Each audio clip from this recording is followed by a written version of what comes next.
And we are live. What's good, people? Welcome to Pros Only TV. You're here with myself, Roland. I got my special guest in the building. I got Ibs from All Things Football. How you doing, my bro? Yeah, I'm good. Thanks for having me. Good, good. Thank you for coming on, man. I appreciate it very much. United versus Atalanta, a crucial game in the Champions League. Let's get into it. Drop a can.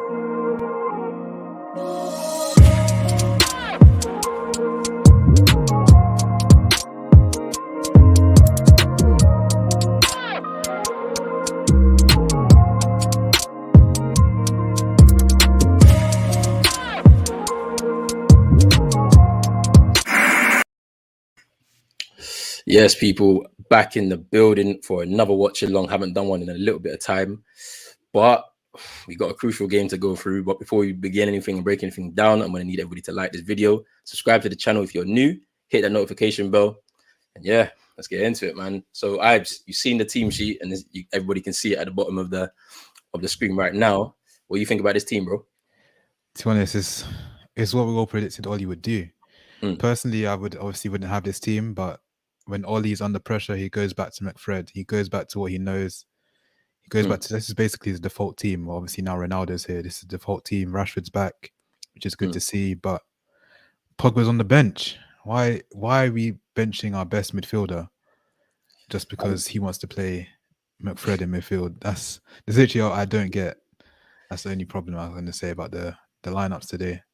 I mean, the Pogba situation is a bit interesting. Obviously, after his comments on Saturday, after the Leicester defeat, and this is not the first time I've seen something like this happen. Where last season, if you remember, RB Leipzig away, last game of the Champions League, the comments from Mino Raiola relating to Pogba. Obviously, Pogba didn't say anything and whatnot, but he was dropped in that game, and then we end up going 2-0 down within the first 12 minutes or whatever it was. And he comes on, he scores a goal as well. I'm just like, this could be another situation like that. I mean, Atalanta play a similar type of football, brand of football. They do start with the 5 at the back, or if you want a 3 at the back or whatever, with the wing backs pushing up very high. And, when I look at this team, I just can't see us really combating it. I think we can get a result if Atalanta kind of move forward up the pitch and leave gaps in behind for us to go and exploit. But I mean, I'm not too sure, man. How do you think this game's gonna go? Like when we play teams with 3 at the back or like 3-5-2, 3-4-3, we usually struggle. Literally, Leicester, that's how they played against us on the weekend. We just didn't move the ball fast enough. We didn't obviously press as a team. And how I feel is if any team is good at passing the ball, which is most teams, they can pass through us, and then within 10 seconds they'll be at the edge of our box. That's how it was against Villarreal in the last Champions League game, just that they didn't take their chances. So if Atalanta would just take their chances, it could be like an upset, but I fully back us to win. Nevertheless, we obviously have Mr. Inevitable Ronaldo. When you have him in your team, like you expect to win, and he's a winner. So we still have Pogba to come off the bench, so that's still a plus. If it's not working, Sancho, Van der Beek, maybe. Probably not. I mean, look, there's 5 subs in the Champions League, so there's an opportunity for all of them to get on at some point if we're in trouble. Yeah. But just going back to that Ronaldo comment that you made, right? When you look at that front 3 with Rashford and Greenwood, who's passing to who? Yeah, I literally saw a tweet earlier saying it's just vibes. It's just vibes up front because Greenwood's going to be shooting left, right, and center. Ronaldo's going to want the ball. Hopefully, he gets the service today. But the thing is Rashford, we haven't seen him play in a while. When he had one season where he used to just shoot a lot, and then last season, maybe because of the injury, he wasn't really the type of person to always shoot. So now he's fully fit. We have to see what he brings to the team, whether he's going to be the person that plays the pass to Ronaldo or he himself. We know he can get past a few players and have a good shot. So we haven't seen it yet this season. So I guess it's the first time, and who knows. Cool. Now, Maguire dropped a stinker on Saturday, right? And obviously in that leading up to that game, obviously he was injured. He had one training session, and then all of a sudden, he was miraculously in the starting lineup. He starts again tonight. What do you think about that? Do you think that it's unfair? Bailly hasn't been given an opportunity despite the fact he's fully fit. With the Maguire thing, it's because he's the captain of the club. Whether he's fit or not, he's the captain. Yes, it's unfair on Bailly, and that's why we have a team, we have a squad, so we can make changes. But we all know Ollie is not going to make those changes. He's not going to necessarily take a risk and play Bailly and have it not pay off, and then he's the one blamed, because Ollie knows he's going to be blamed for every decision. So in his head, he's thinking, let me just stick with the captain. He's the club captain. It kind of reduces the pressure of Ollie, I guess, in a way. But obviously, Bailly should be playing. Maguire should just be rested, because it's a long season. You can't getting injured now and then towards the end of the season he's not here. So, but then, don't you think that with him doing this, it's like he really is under serious pressure? He needs to play the people that he trusts. So he trusts McFred, he trusts Rashford, he trusts Maguire. So because of this big pressure that's building them, he knows he's feeling it right now. He has to play these players, because if he doesn't, you know, he's putting his job on the line with characters in that dressing room that he doesn't trust. Do you know what I'm saying? Yeah, you can tell he's under pressure when he's literally dropping Pogba to play McTominay and Fred. It just shows how much pressure he's dropping. A £74 million player that they've signed. He wanted a winger and he's dropped him. He's just gone back to what he knows. McFred, Rashford on the left, Shaw, Lindelof and Maguire, obviously Varane's out. And then Greenwood on the right. And then obviously we have Ronaldo up front who will just get you goals. So he wants to obviously see how this is. It's just, in the long run, this is not really what we want as fans. We want to see our £74 million player playing. We want to see, obviously, Pogba in midfield or used in the place where he's effective. I actually thought maybe he could play on the left, but then I remembered Rashford's back, so Pogba's not going to play on the left and he's just going to be benched. So it's just a weird one. But then, all right, let's talk about Sancho for a quick minute before we move on, right? So Sancho being dropped in this game, right? Obviously on Saturday, it wasn't a good game. Most players didn't have a good game, to be honest. Pretty much everybody, if we're being honest, right? Now, how do you think he must be feeling? Obviously, coming in the summer, big transfer fee on his head. Obviously, you know, if you're looking at it from a realistic standpoint, you know that somebody like that coming in so young with a lot of money, coming in from a different type of league, he's going to need space and time to adapt. But the way United fans are talking about him, like forget rival fans, but United fans are talking about him as if he's not good enough to play for the club. Like, how do you think he's feeling being taken in and out of the team, not being given a run of games, you know, like not really clicking with his teammates on the field? How do you think he's feeling? I understand United frustration because we have such high expectations. We have high expectations of Ollie. We have high expectations of the players we sign. So obviously, from our point of view, we've signed a £74 million player who is meant to be the best young player in Europe. And so we basically just expect him to hit the ground running straight away. And when he doesn't, we just call him that. We just say he's bad. He's a bad signing and we just wasted money on him. But for most people, they know it's hard to just transition from Bundesliga to Premier League. You see it with Kai Havertz and Timo Werner.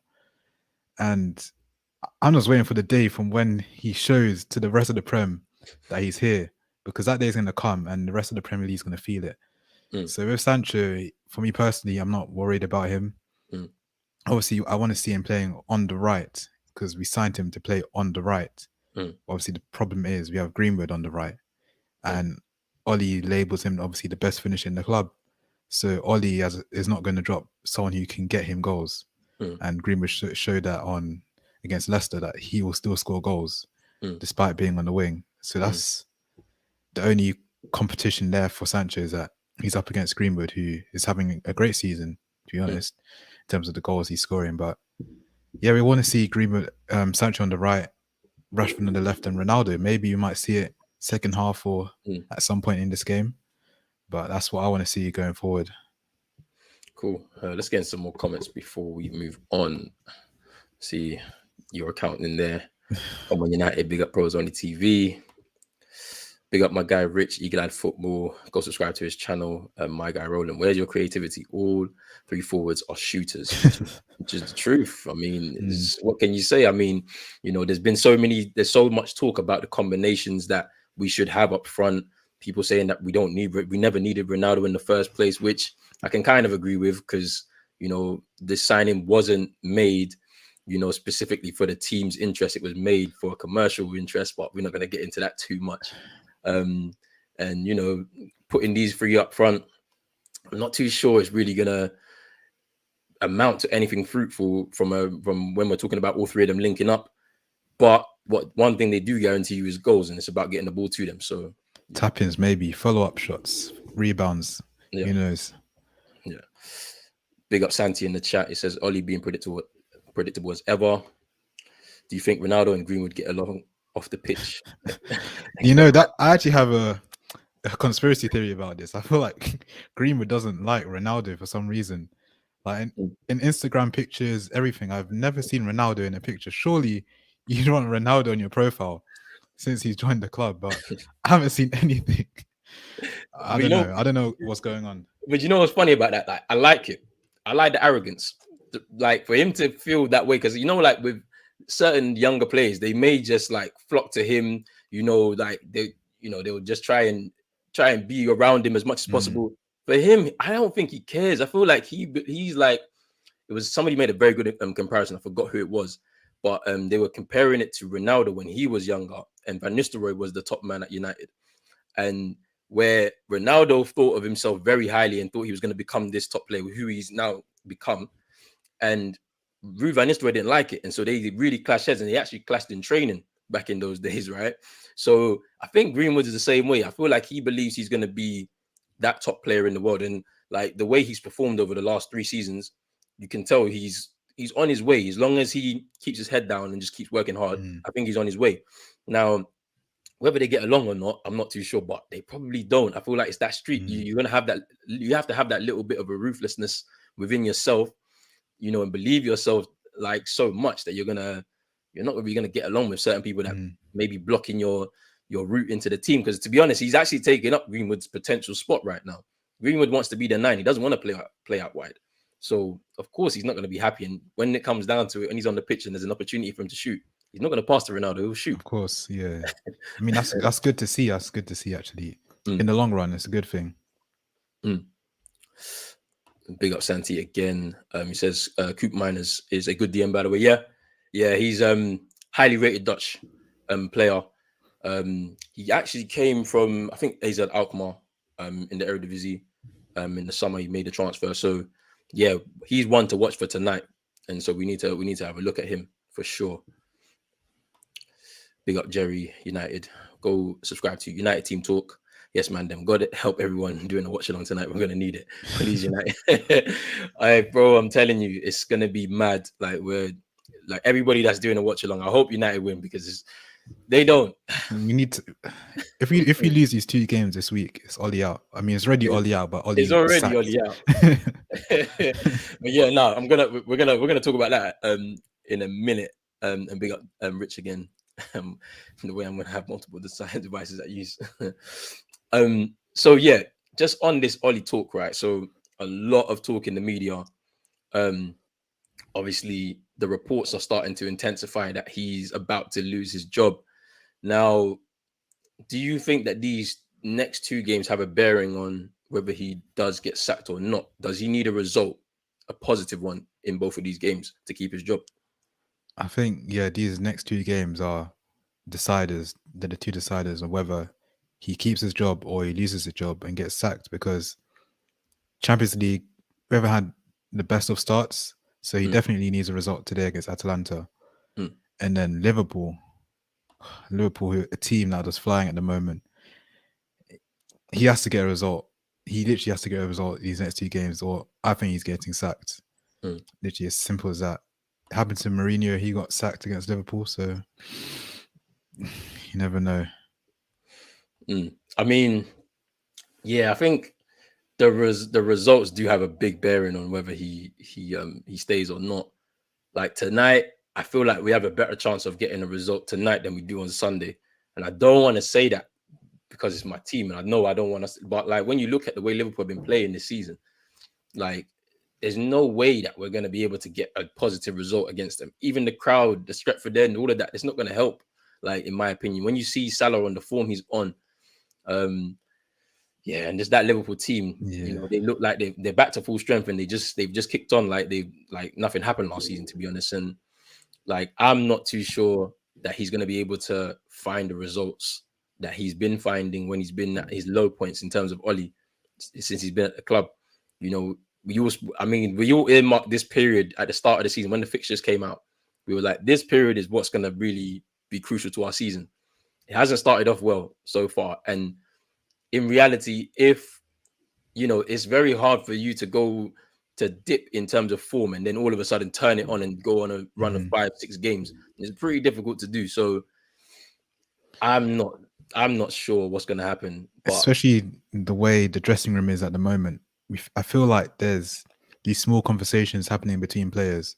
We've seen frustrations from Ronaldo walking off the pitch against Everton. He apparently was going to do it against Leicester, but Oli told him to go clap the away fans. I feel like this is all building up. Players like Pogba, his post-match interview where he's basically criticizing the manager.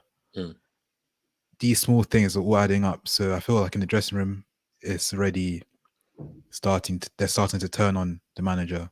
In terms of the Liverpool game, for some reason, I actually have a slight confidence for Liverpool on Sunday. Why do you have a confidence? I don't know why. Just because it's Liverpool, we don't tend to do badly against Liverpool. Obviously, last season we lost at home. Actually, I think it was at home. Yeah, but because it's against Liverpool, I feel like there's an added I don't know, incentive to win. But we just have to wait and see. Okay, so then on that, right? If he does indeed get sacked, right? So who do you feel is the best choice to replace him? For me, I feel one of the obvious choices would be Zidane, because he kind of guarantees you success in a way, even though success isn't always guaranteed, but he can bring you success. But that is more of a short term. I feel like Zidane would be a short term manager. If we're looking for a long term, someone like Haag for Ajax, we saw the performance yesterday of Ajax against Dortmund. Masterclass, absolutely battered Dortmund 4-0. Very, very good game. So for the long term, I feel like he's a long term manager. But if he wanted short term, because Zidane is a short term manager, he could come in, maybe steady the ship, get us playing good football, and maybe in the long term, get Haag. I think he's a great manager. I mean, I do agree with your thinking in terms of the short term, long term vision, right? So short term, I don't mind Conte or Zidane. It doesn't really matter to me because squad's already built and primed. They're not going to really ask for too much, dependent on how they view the deficiencies in the squad. When we look at it as fans, where people are saying we're a DM away, you know, but if you bring a Conte in, he may not like the options he has out wide. So he's obviously not going to like Wan-Bissaka. I don't know. He may feel like he could get something out of him. Dalot as well, defensively is not the strongest. And so he may feel like he doesn't want to work with him. You never know there. And then on the other side with Telles and Luke Shaw, it's the same type of thing, right? I think for the most part, most of the pitch, he'd be happy with those options. But the reason why I'd say you probably go short term at this moment in time is because the club, the board, I don't trust the decision makers at the club to implement a structure that's going to help a manager who comes in there to have the easiest time. Do you know what I mean? So, you know, when you look at, you know, some of our behind the scenes stuff is a bit crazy. I don't know if you saw some stuff about it earlier this week. So, Darren Fletcher is our technical director, but he's there training with the guys. He's in training pictures. So, like, you know, when you're looking at that, you're saying to yourself, like, what's going on at the club? Like, I can't have, you know, the structure that we have with one of those elite level managers who immediately as they touch Carrington, they'll say, look, what's going on here? Like, is this a joke? So, you know, I understand the short term and I understand the long term. With Ten Hag, the football that they played last night, I watched that game. I had it on both screens. I had Ajax on one screen, I had Liverpool on the other, just to see what the competition was saying. And the way Ajax were just moving the ball against this Dortmund side, who we highly rate some of their players. They've got some good players. Obviously, Haaland, Bellingham, they got Reina as well. You know, there's Guerrero. They've got some really good players in their side, and they couldn't touch the ball. Haaland looked like a young player. Like, you know, we've been looking at him like a machine over these last 2 years, but he looked like he was his age, 21. Like he looked like one of those young players who were inconsistent. You know, Bellingham couldn't touch the ball because they were moving it so well in midfield. So, you know, Ten Hag there and the football he's implemented at Ajax, as much as I want him at the club, I just don't feel like he's going to come to United with the structure we have. You know, behind the scenes at Ajax, they have Overmars, they have Van der Sar, they have a structure, they have a way of playing football.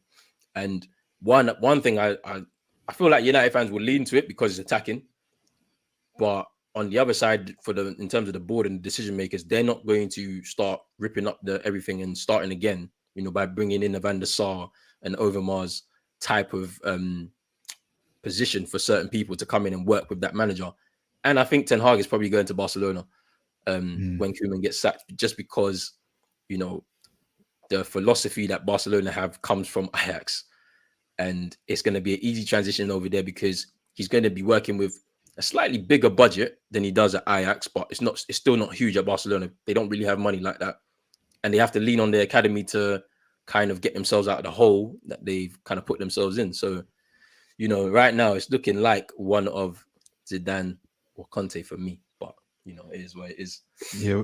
Also, like, talking about managers, we're speculating if we don't get these 2 results this week, that Oli will get sacked. But one could say that the board might still back him. They might not decide not to sack him. We keep him. Then what? We're still with the same problems.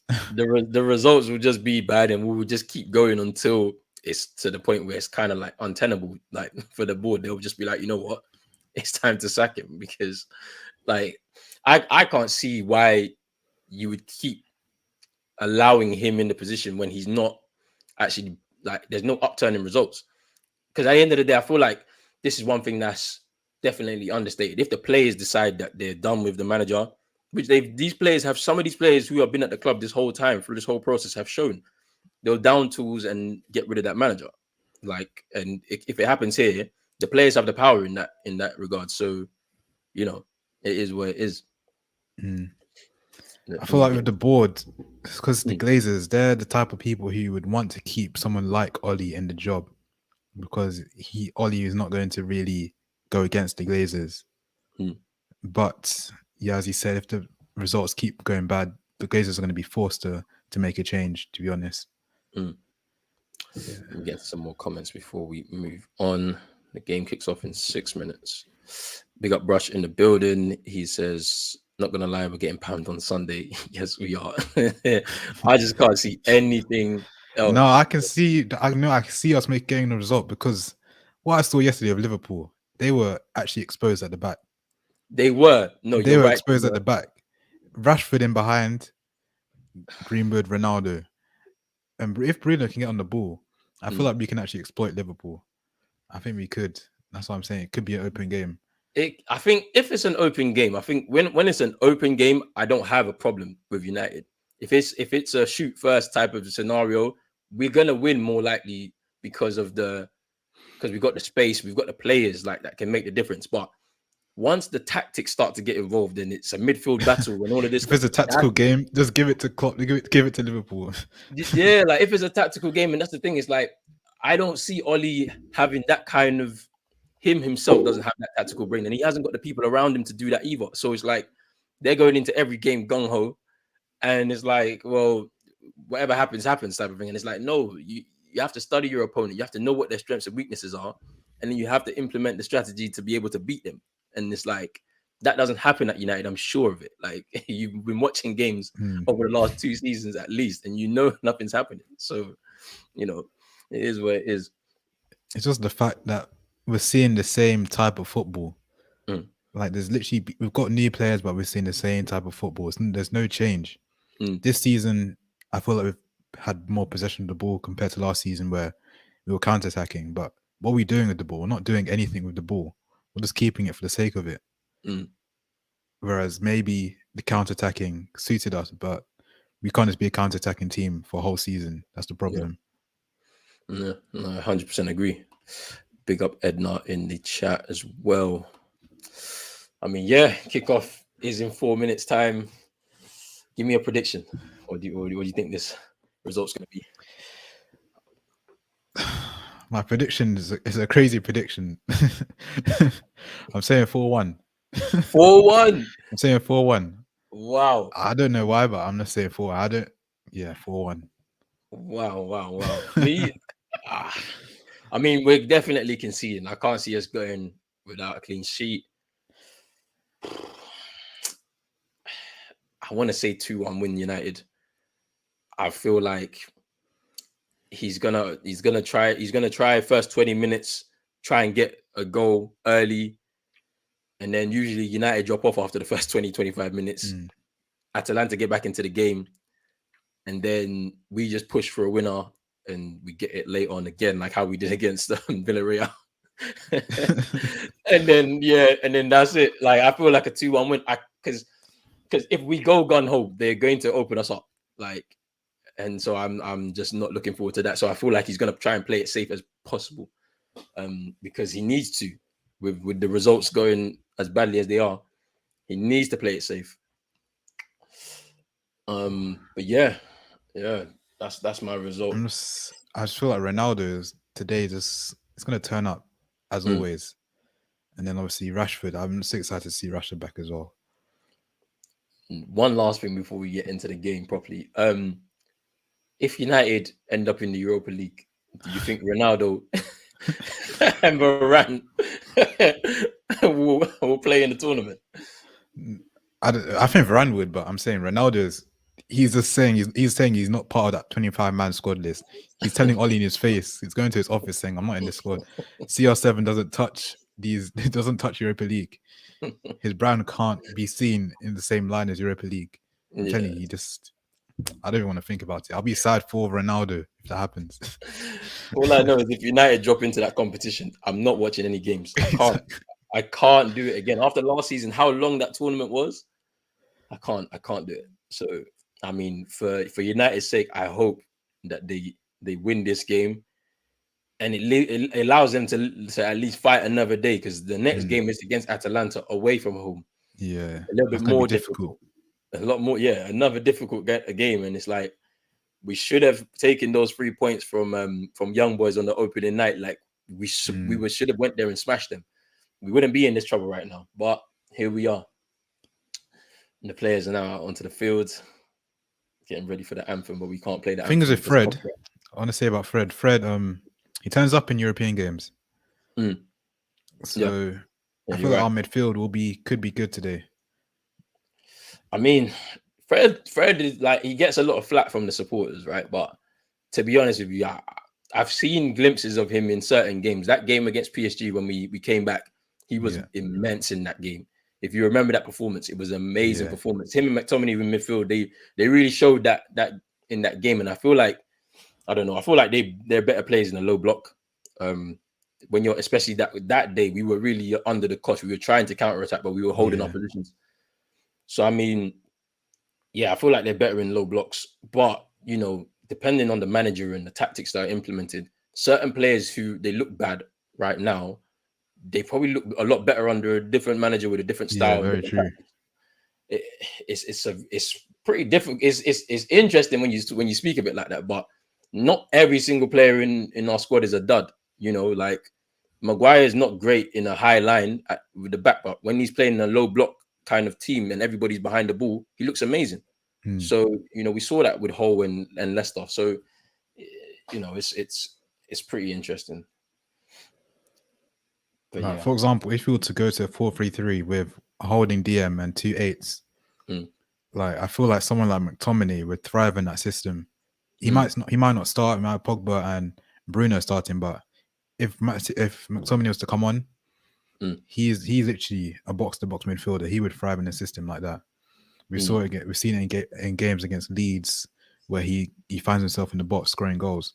And I feel like once we have a manager or Ollie understands how to play that system, and we have players who can play in that system, I feel like that's one of the best systems we can could play. Yeah. I've got the Atalanta team. Myla, the left wing back for Atalanta, Denmark international, is one to look out for. I'm surprised Zapata is not starting for Atalanta. Colombian striker, very, very aggressive. Would have given some problems to Lindelof specifically tonight, but he's on the bench. Who else? Who else was there? Demiral, highly rated defender. I think if I'm not mistaken, I feel like he was a Juventus player and left them in the summer to replace Christian Romero, who went to Spurs. So yeah, it should be interesting. And then obviously Coop Mines, who is highly rated. I'm actually glad that Goossens, the German right winger, is injured. Yeah, he's good. He was good. He would have given us a lot of trouble if you saw some of his performances for Germany in the Euros specifically. That game against Portugal, he really ran that side ragged. So, and so I'm glad he's not playing, but he might be back for the return leg. So just want to watch. We need the result today. Yeah, and they've kicked off.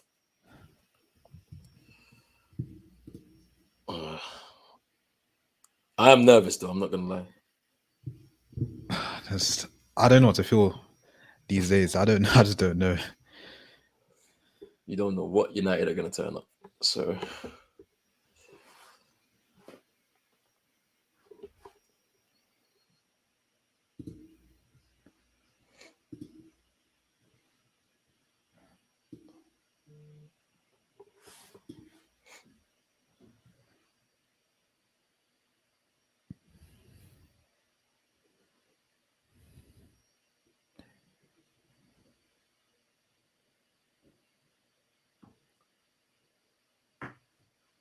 Are you in the first minute of the game?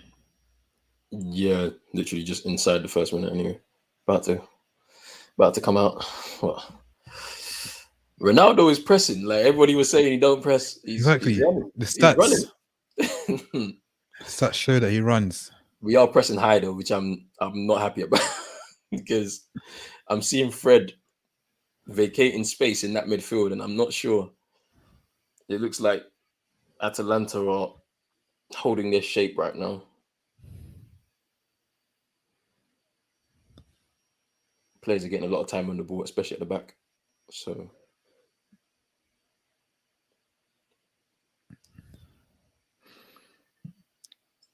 it's good to see the Luke Shaw Rashford partnership back. Yes. That's one thing that I feel has been lacking. I think we've got.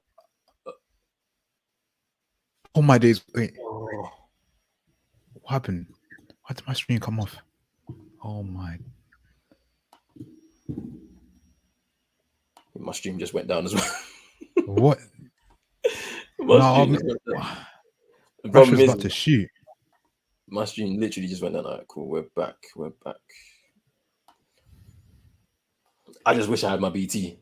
I don't know what's going on. I was logged into BT and it just turned off as Rashford shot. I need to. He was offside, was he? Okay, I'll do that. Wait, he missed anyway. He missed that. Yeah, he missed. Yeah, was he offside? Yeah, it was offside, but no excuse to miss that.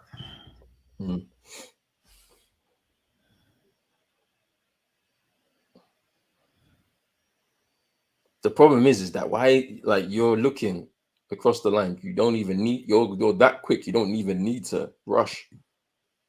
I feel like he thought McTominay played a bit earlier, but still, he can bend the run. Yeah.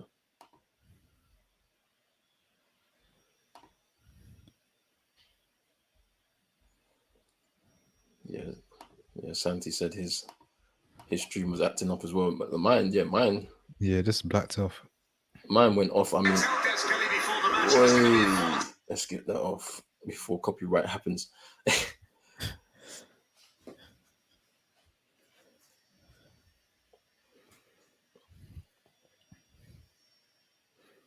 Oh, who's this guy?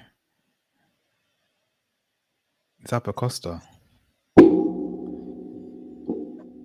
Wait, is that Zappacosta that used to play for Chelsea? Yeah. Yeah, under Conte.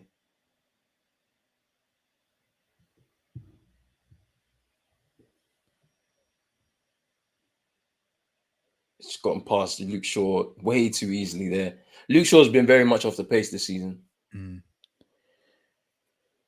think it's the Euros? Yes. I mean, to a certain degree, I feel like no holiday for the player. Just kind of maybe they didn't have enough rest or lack of preseason also would play a part into it. But yeah.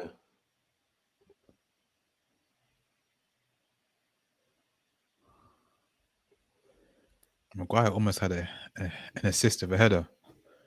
Just give me 1 second. My streams are moving mad. I think I can pause my stream for a second, So No. Keep going. I'm just gonna sort myself out.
All right, I got another stream. Cool. So we good for now. We've got Martin de Roon as well, midfield, Dutch international. Louis van Gaal loved him.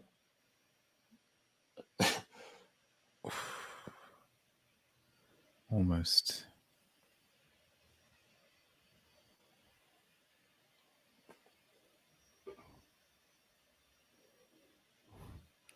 We've missed that pace from Rashford. Yeah, for sure. Very direct, and it's like I feel like with our options, we don't have anybody that actually does that. And like when Sancho came, I was like, oh, we don't have anybody that plays like Sancho.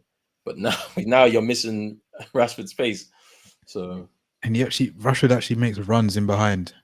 Yeah. Everyone else, Greenwood, Sancho, Ronaldo, they come to feet.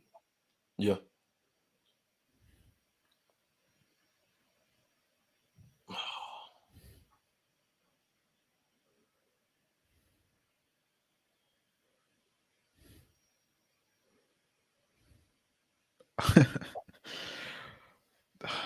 Well, I was audacious. How many minutes are you in? 8. How about you? 7.5.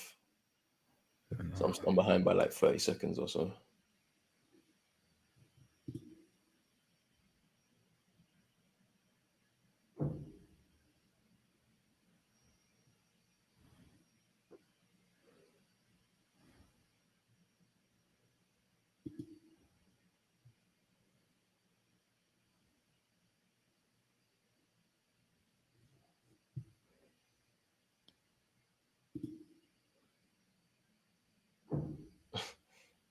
I just literally seen that Rashford attempt.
think Bruno is happy to also be playing with Rashford again. You think so? Yeah, because I'll say whenever Bruno got the ball, he's always looking for Rashford. That's how it was last season. Those two were like the two. He would always find each other.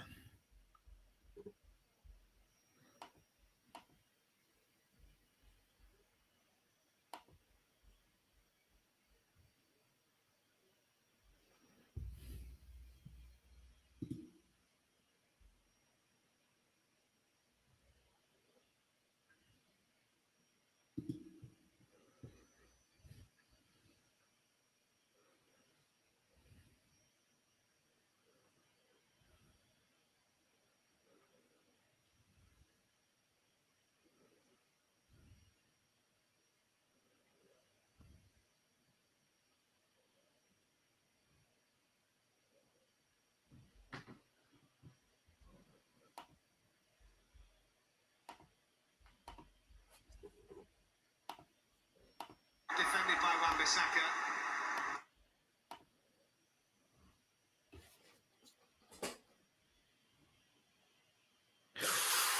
Ooh.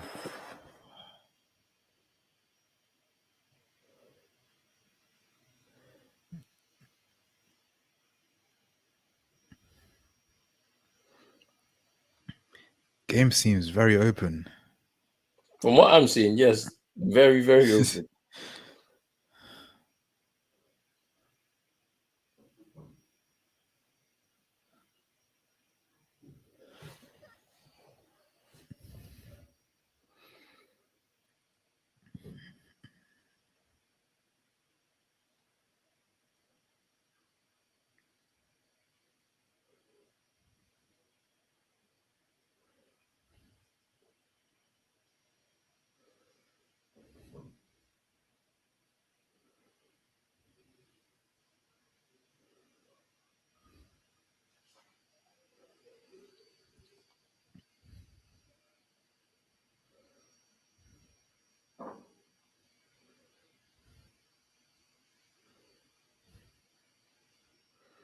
Nice. Oh, come on. Bruno's just been. You haven't seen him yet properly this season. Apart from that first game, Yeah. Against Leeds, scored a hat trick, right? So, but since then, yeah, anonymous. Pretty much. I feel like for him, when he's not in the game, it's like playing with 10 men at times. And I just think it's because he keeps going ahead of the play. He should be a little bit more withdrawn in his positioning, so he can be a bit more involved in the play.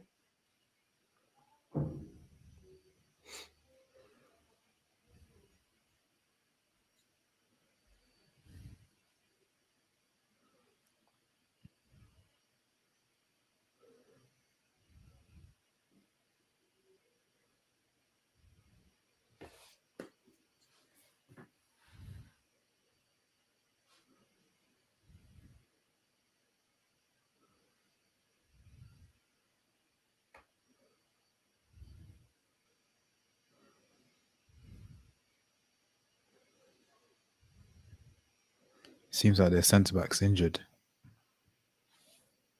Who, Demiral? Yeah. That's good then. It's a good opportunity for us to take advantage if he's injured.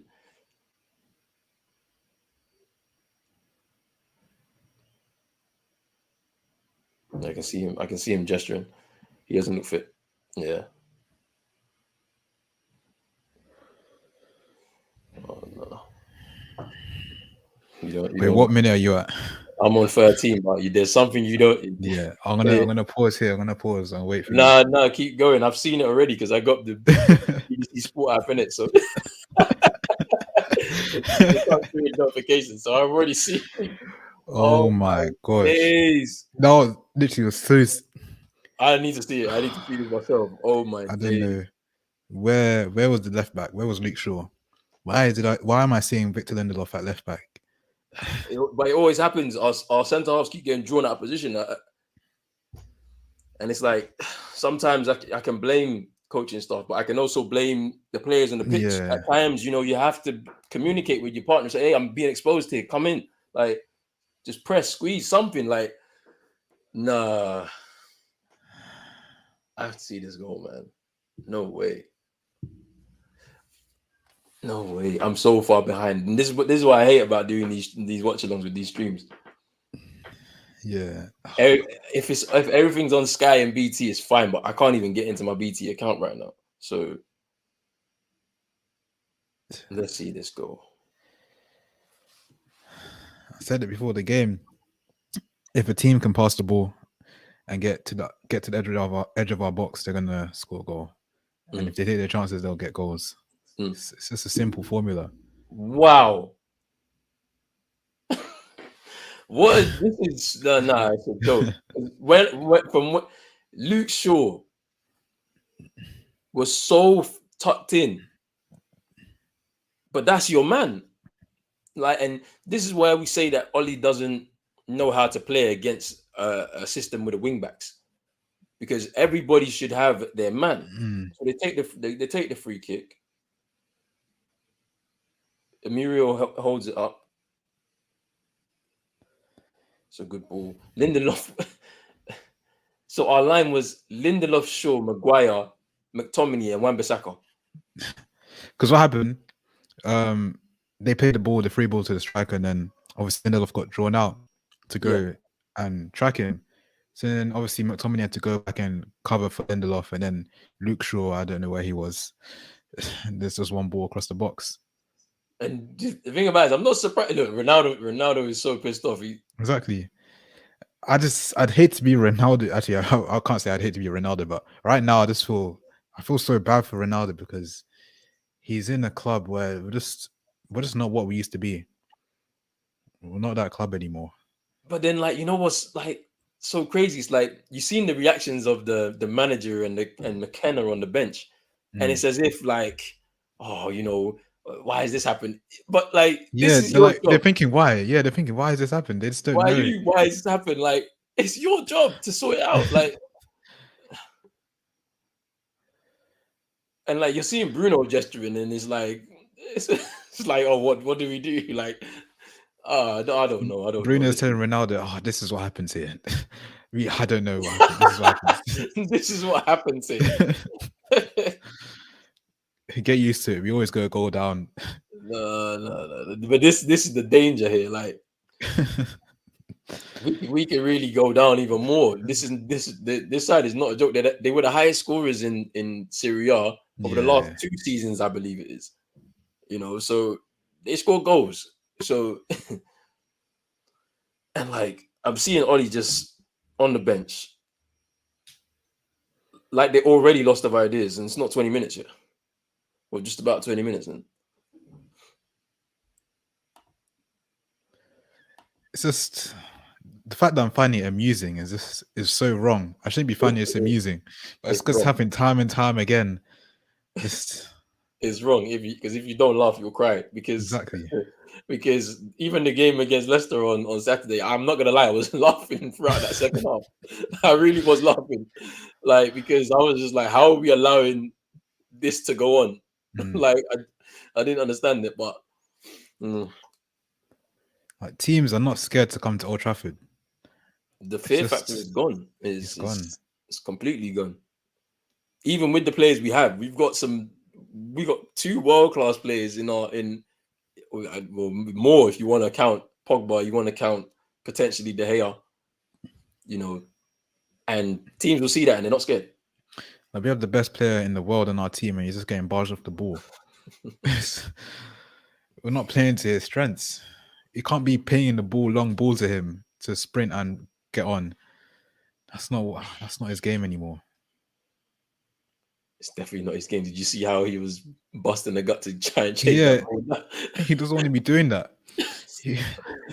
When I saw that, I was like, you definitely look your age now. Like, it's not the same anymore. But Ollie expects us to have 3 shooters in attack and none of them are going to cross the ball to the guy who Let's just see how this goes. The thing I'm very confused about, like how we're playing. So yeah, it's onside. But yeah, like we seem to be pressing like in isolation. And this is the thing: when you play football, it's a team thing. So like you can't press in isolation. Everybody presses as one. You step up Yeah. 10 yards, everybody steps up 10 yards. You know, when we don't have the ball, everybody drops deep. Yeah. We seem to just do things as individuals. Oh my days. No. There was a chance. There was a Well, chance. Villarreal, And it falls to the wrong person. Villarreal leading 2-0 against Young Boys. As it stands right now, we're bottom of the group. That is just so. Europa League is calling our name. No. Completely out of the competition. If we're gonna leave this competition, I'd rather go out. I don't want to go into Europa League. I can't.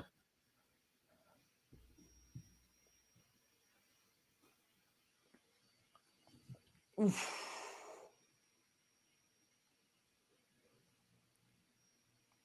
I'd rather if we was to get knocked out of this competition, I'd rather just go straight out of the group stage. I don't Exactly. care. Like playing a Europa League campaign with. I don't want to see Europa League. I don't want to see that. Because that was heartbreak last season. Like we went through that whole tournament just to end up like that.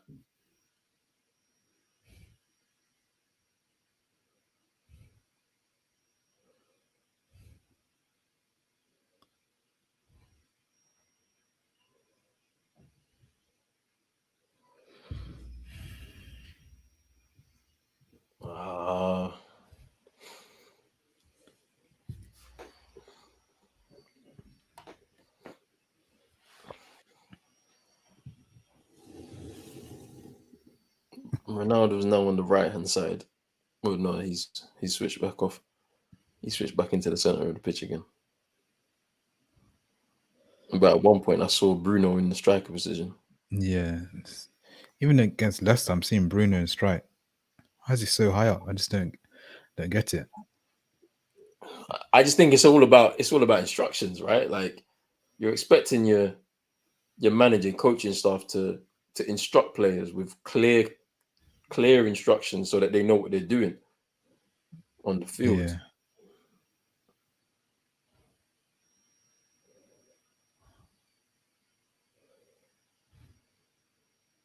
Shoots.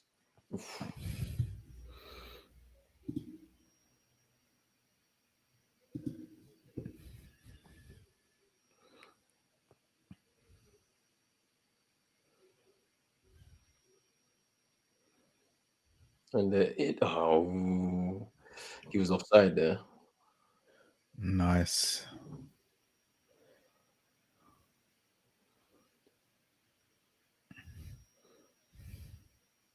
Yeah, good turn.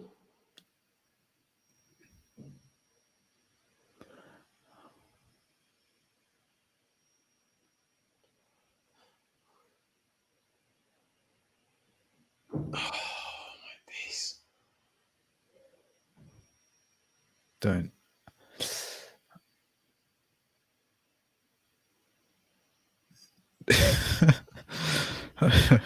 Wan-Bissaka is actually funny.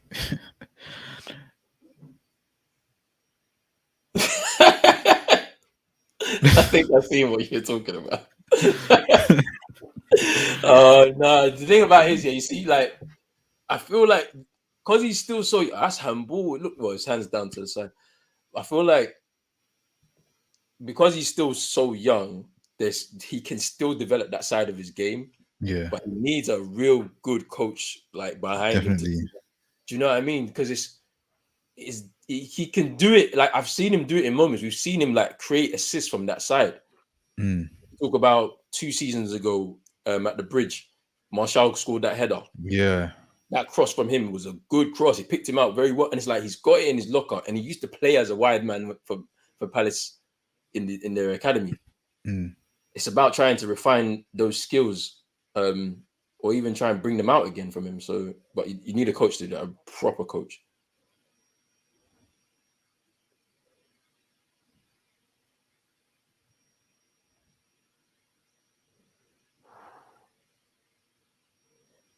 I like that from Rashford though. Mm. He's beaten him once straight into the box. Like good decision there. It's played. Nice play. Come on. This is good so far. Good play.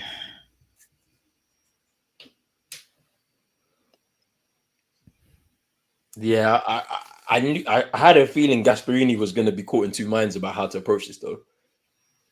Because they seem to be they seem to be sitting back.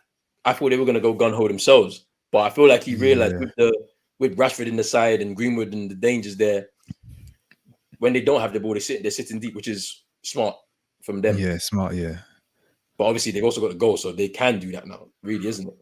And hit us on the break. So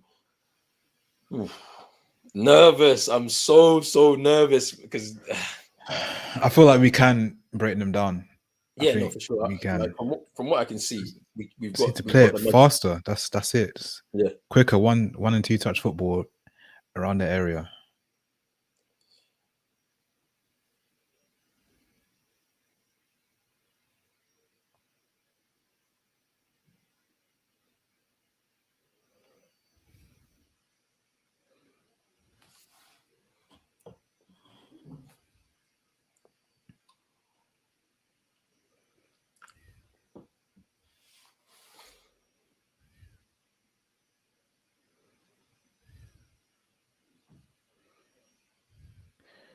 What I haven't seen of our midfield, like Fred and McTominay, is that they don't necessarily demand the ball or necessarily want to be on the ball. Like I was watching PSG yesterday. Verratti, Herrera, their midfield, they constantly demanding the ball. Yeah, finding pockets, finding space, just like and demanding the ball. But I don't see Fred or McTominay doing that. Yeah, I mean, it's a criticism that we have of that midfield now, and me still, even though Matic and Pogba had a poor game on Saturday, I feel like those two are the best. Those two are the best that we can have in our midfield pivot. Let me get into this comment from Santi. He said, "Did you see how long it took for Magaloff to get back after a corner? Yeah, slower than Nippin's Wi-Fi, fam." Nippin is a Chelsea supporter. There's a stream last night, and he was on it, and his Wi-Fi was moving very, very slow. Oh my days! Nah, this is mad. Nah. Oh my! I haven't seen it yet, but I'll see it soon. You'll see it soon. I will see it soon. It's fine. Ollie's going. He's going this week. Ollie's actually going this week. He's going this week. I think we should just look forward, look ahead. Let's look ahead. Let's plan for the future now. There's no future with the owners, though. This is the issue. Like you're going for one of those short-term managers, and then it's like, well, what next? Because if I'm seeing Fletcher on the training ground with his boots, it's not looking good for anybody. What's happening now? Gosh. Why is this stream stop loading? Big up Anton in the chat. Yes, Anton. Right. I can't do this anymore.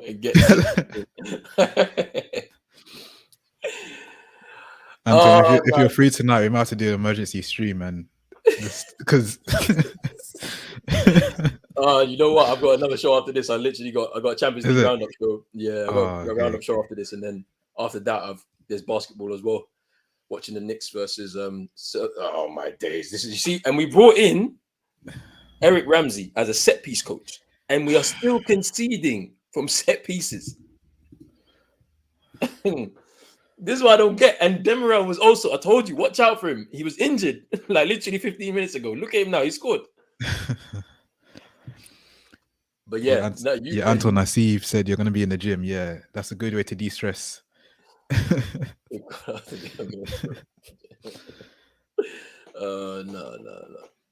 Ronaldo. Oh my gosh. I can't even stand to see Ronaldo like this. I'm seeing Maguire, right? Who he doesn't have a man. It's like he wants to punch his face. And the thing about it is, I don't understand it. Like some players are marking a man, others are marking the zone. So I don't.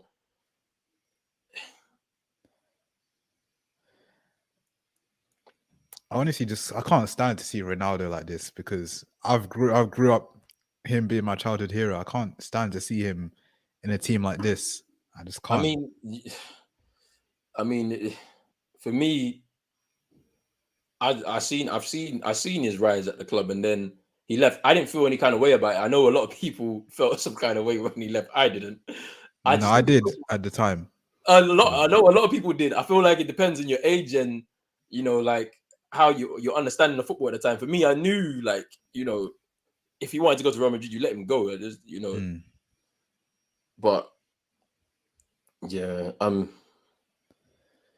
course, Maguire is definitely still injured, but that's how Oli does. I mean, Santi, you're right. We discussed this beforehand. Like he shouldn't have even started. Bailly should have started this game. Bailly played 2 games for Ivory Coast in the World Cup qualifiers and came back unscathed. He should have started on Saturday and should have started tonight. And as you said, I was like, it's a long season. Give the guy a time to rest. Like you've got a squad for a reason. You use it. I'm seeing Oli on the touchline with Mike Phelan, but they said Mike Phelan doesn't coach. This is what the Athletic said. They said he was there as like I don't know, moral support. Yeah, and then he's going to him for advice, and it's like, I don't know. It's like it becomes more apparent every time you're watching United. Like we don't know what we're doing. It's clear. Like that article really pissed me off, though. It really did. The article in the Athletic that really pissed me off so much.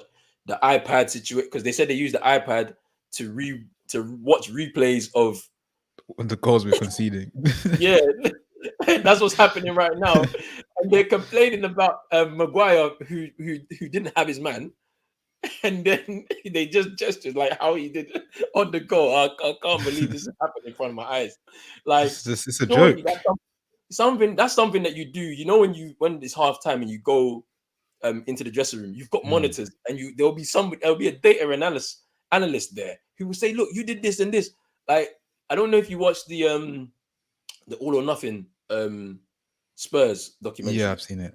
Yeah, but you saw like at certain points they've got monitors in there. Like Mourinho's right hand man is there with you did this, and you did this.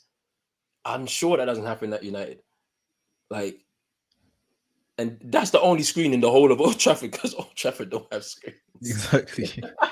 Like all of it just annoys me. All of it really annoys me. I just I can't believe it. This is mad.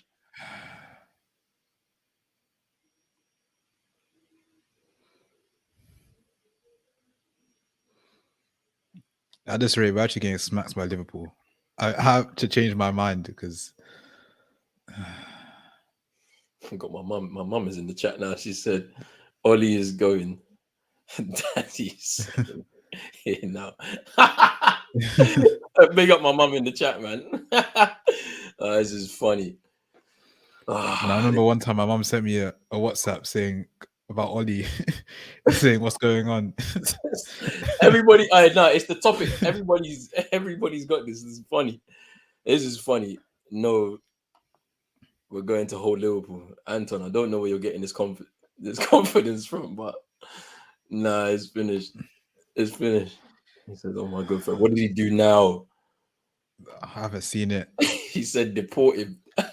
What's he done? Give him a chance to break those allegations. The non-Brazilian allegations. Vinicius did it last night for me. He's now done. How is he switching from there? Not even completing the pass.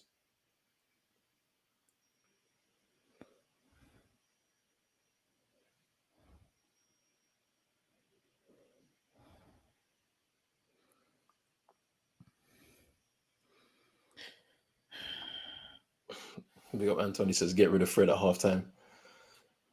I mean, you always start your best players. Isn't this what Fergie said?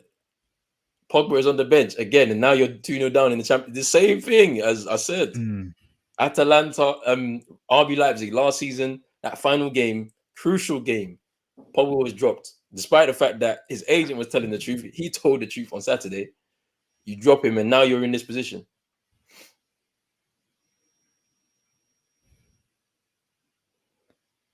Good ball from Muriel. Zappacosta couldn't reach that. Gasperini is fuming, and this is what I like. Even a manager that even a simple pass that your players made and he didn't make it, he's angry. That's what I like. And Pogba is warming up. The basics. This is football. Just basic football. Pogba is warming up. Why do we even have to say that? Pogba's warming up. He should be on the pitch already warm. This is crazy. I can't believe everything. And the thing about it is, like, the people that really support on you, like, they've actually changed their tune now. They've now changed it to don't disrespect the man, but like, and I 100% agree with that. You don't have to disrespect him. Like, he's if the results are the way they are, he goes. Like, you don't have to worry about that. Yeah. But he's a club legend. At the end of the day, we can't say bad things about him. People say legend. I can't give him legendary status. I'm just saying legend because of what I know. He scored like that winner. He's a cult hero. He's a cult hero more than anything. We was having this discussion in our group chat. Like, it was like, the legend word is probably too big for me. Even though he scored that goal. Yeah, legend. I probably wouldn't even say legend because, to be honest, I didn't know who he was. Yeah. I didn't know who he was until he joined the club. I'll be honest, I actually didn't. That's the thing. It's funny. It's funny, like, because obviously, like, there's a lot of supporters that are younger, so they didn't see some of. Because me, I saw him, like, so I was in '99. I was 7, and I remember that the hat trick he scored off the bench against Nottingham Forest. I remember that. I remember the goal in '99, and then, like, I remember a point in time when Beckham fell out with Fergie. He was playing on the right hand side as a winger, and then obviously he got injured. He had a bad knee injury, and he was out for like 3 years. Came back, and at that point, his place in the team had gone, and then he retired, and then became the reserve team manager, and then went to Mulder and did all of that stuff. So, like, I've seen him at the club, and, like, for the most part, yes, he scored goals, but he wasn't a legend like how people call him. He's definitely a cult hero. Like, people loved him because he was like a guy from obscurity who Fergie picked up for like 1.5 million, and then went on to score a number of winners and good goals against different teams, and then he picked up a few trophies along his way. But, like, yes, it's hard to call him a legend. That's all I'm gonna say. Do you know what I mean? But yeah, don't disrespect the man. Like, when it's his time to go, he will go because he's clearly out of his depth. Yeah, do you know what I mean? It will come. The time will come.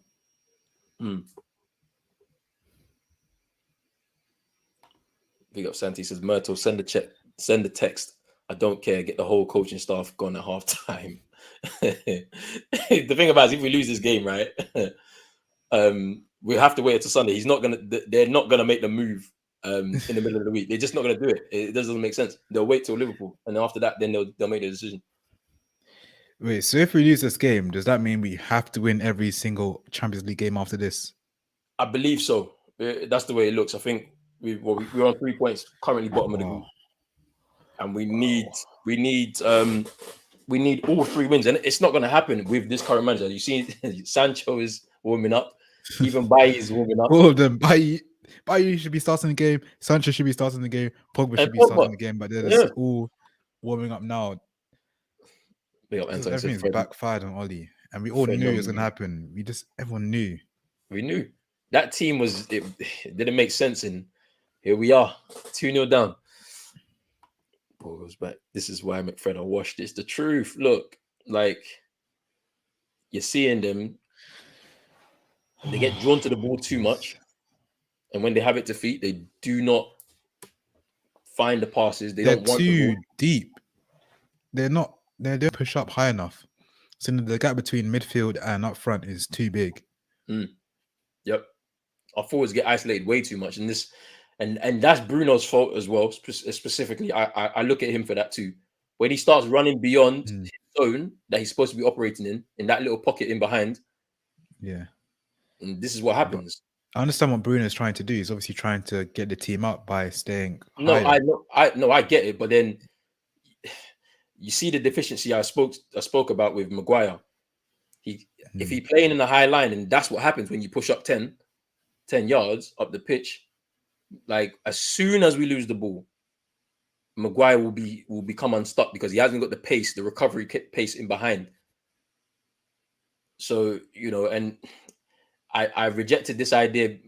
Big up Ty from Never a Foul. He said it should be Bailly and Varane as a partnership. Ooh. I understand the vision now because if we're gonna play a high line, you need a defenders with Bailly and Varane. That sounds dangerous. It's good recovery pace in behind. You've got one both of them are very comfortable with the ball, and coming out from the back. But then at the same time, you've got a bit of aggression, a bit of that. Like you want one of your defenders to be a bit of a nutcase at times, to put that tackle in. And we've seen the way Bailly is in the box. Sometimes he's twisting on a pivot to get away from players. So, I see the vision now, but it's probably not going to happen. Rashford should be finishing that too long.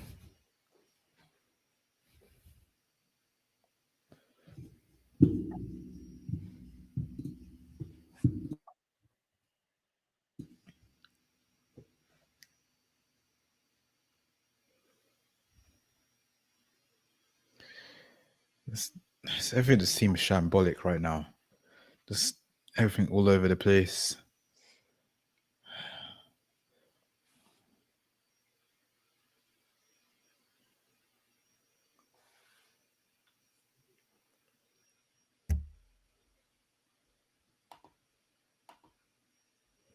You guys are living in a fantasy land. Maguire will never be dropped. He might not be. He won't be. He's going to play against Liverpool. If he plays against Liverpool, it's finished. Like, there's no way you can stand by him after these two performances. This season, he's been very poor. And I can't even use the excuse of the Euros, and because in that tournament, he was actually good. Yeah. For England, he's just very good. But I don't know what's going on at Man U. Nah, I don't like this. I don't really like this. I don't like this. I just seen this Rashford chance now. He's onside.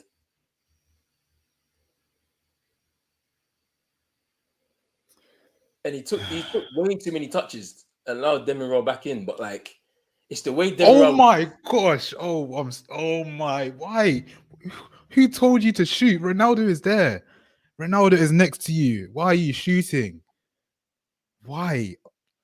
Just get out of the club. Why is he? Why?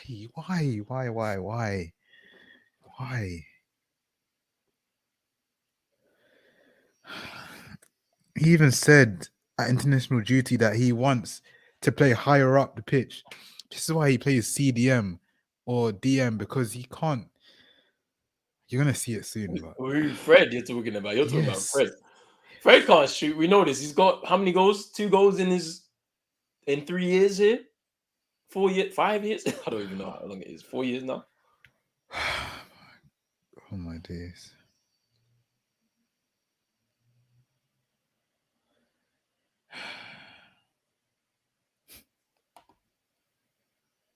Honestly, the only person I can see putting in the shift is Bruno. Always does that though.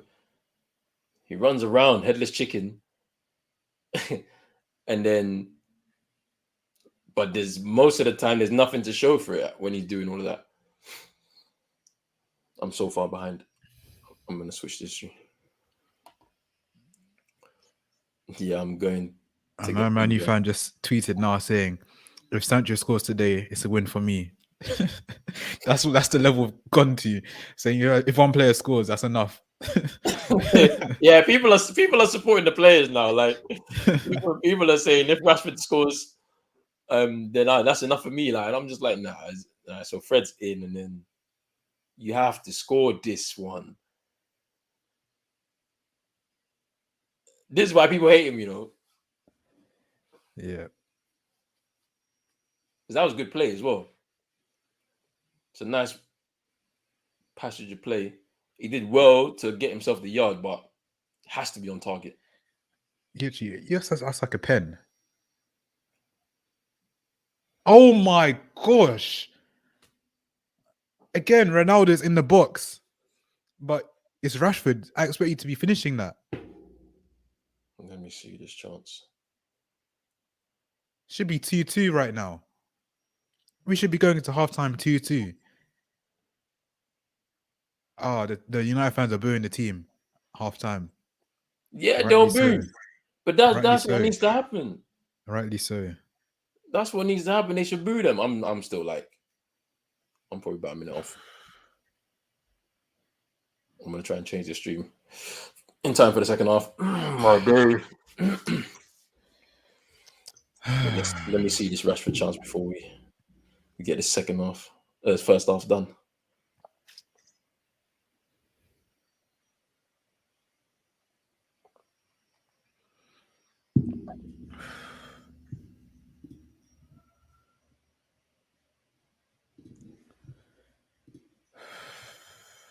There'll be changes at halftime.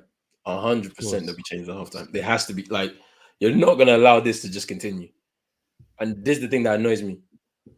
You know, the team that he brought out, even though he says he trusts them, he doesn't know how to utilize them properly.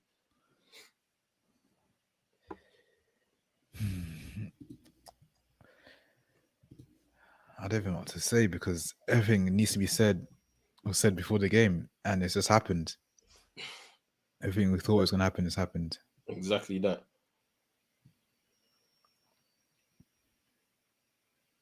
Yeah, I've seen. Yep, Rashford. Oh my days! It was a good run off the ball, though. It's exactly what you said. Yeah. He's the only one that really makes runs off the ball like that, and he's doing the right thing, in my opinion. He's doing the right thing. You know, he just arced his run to get onside, and then I think it just clipped the top of the crossbar.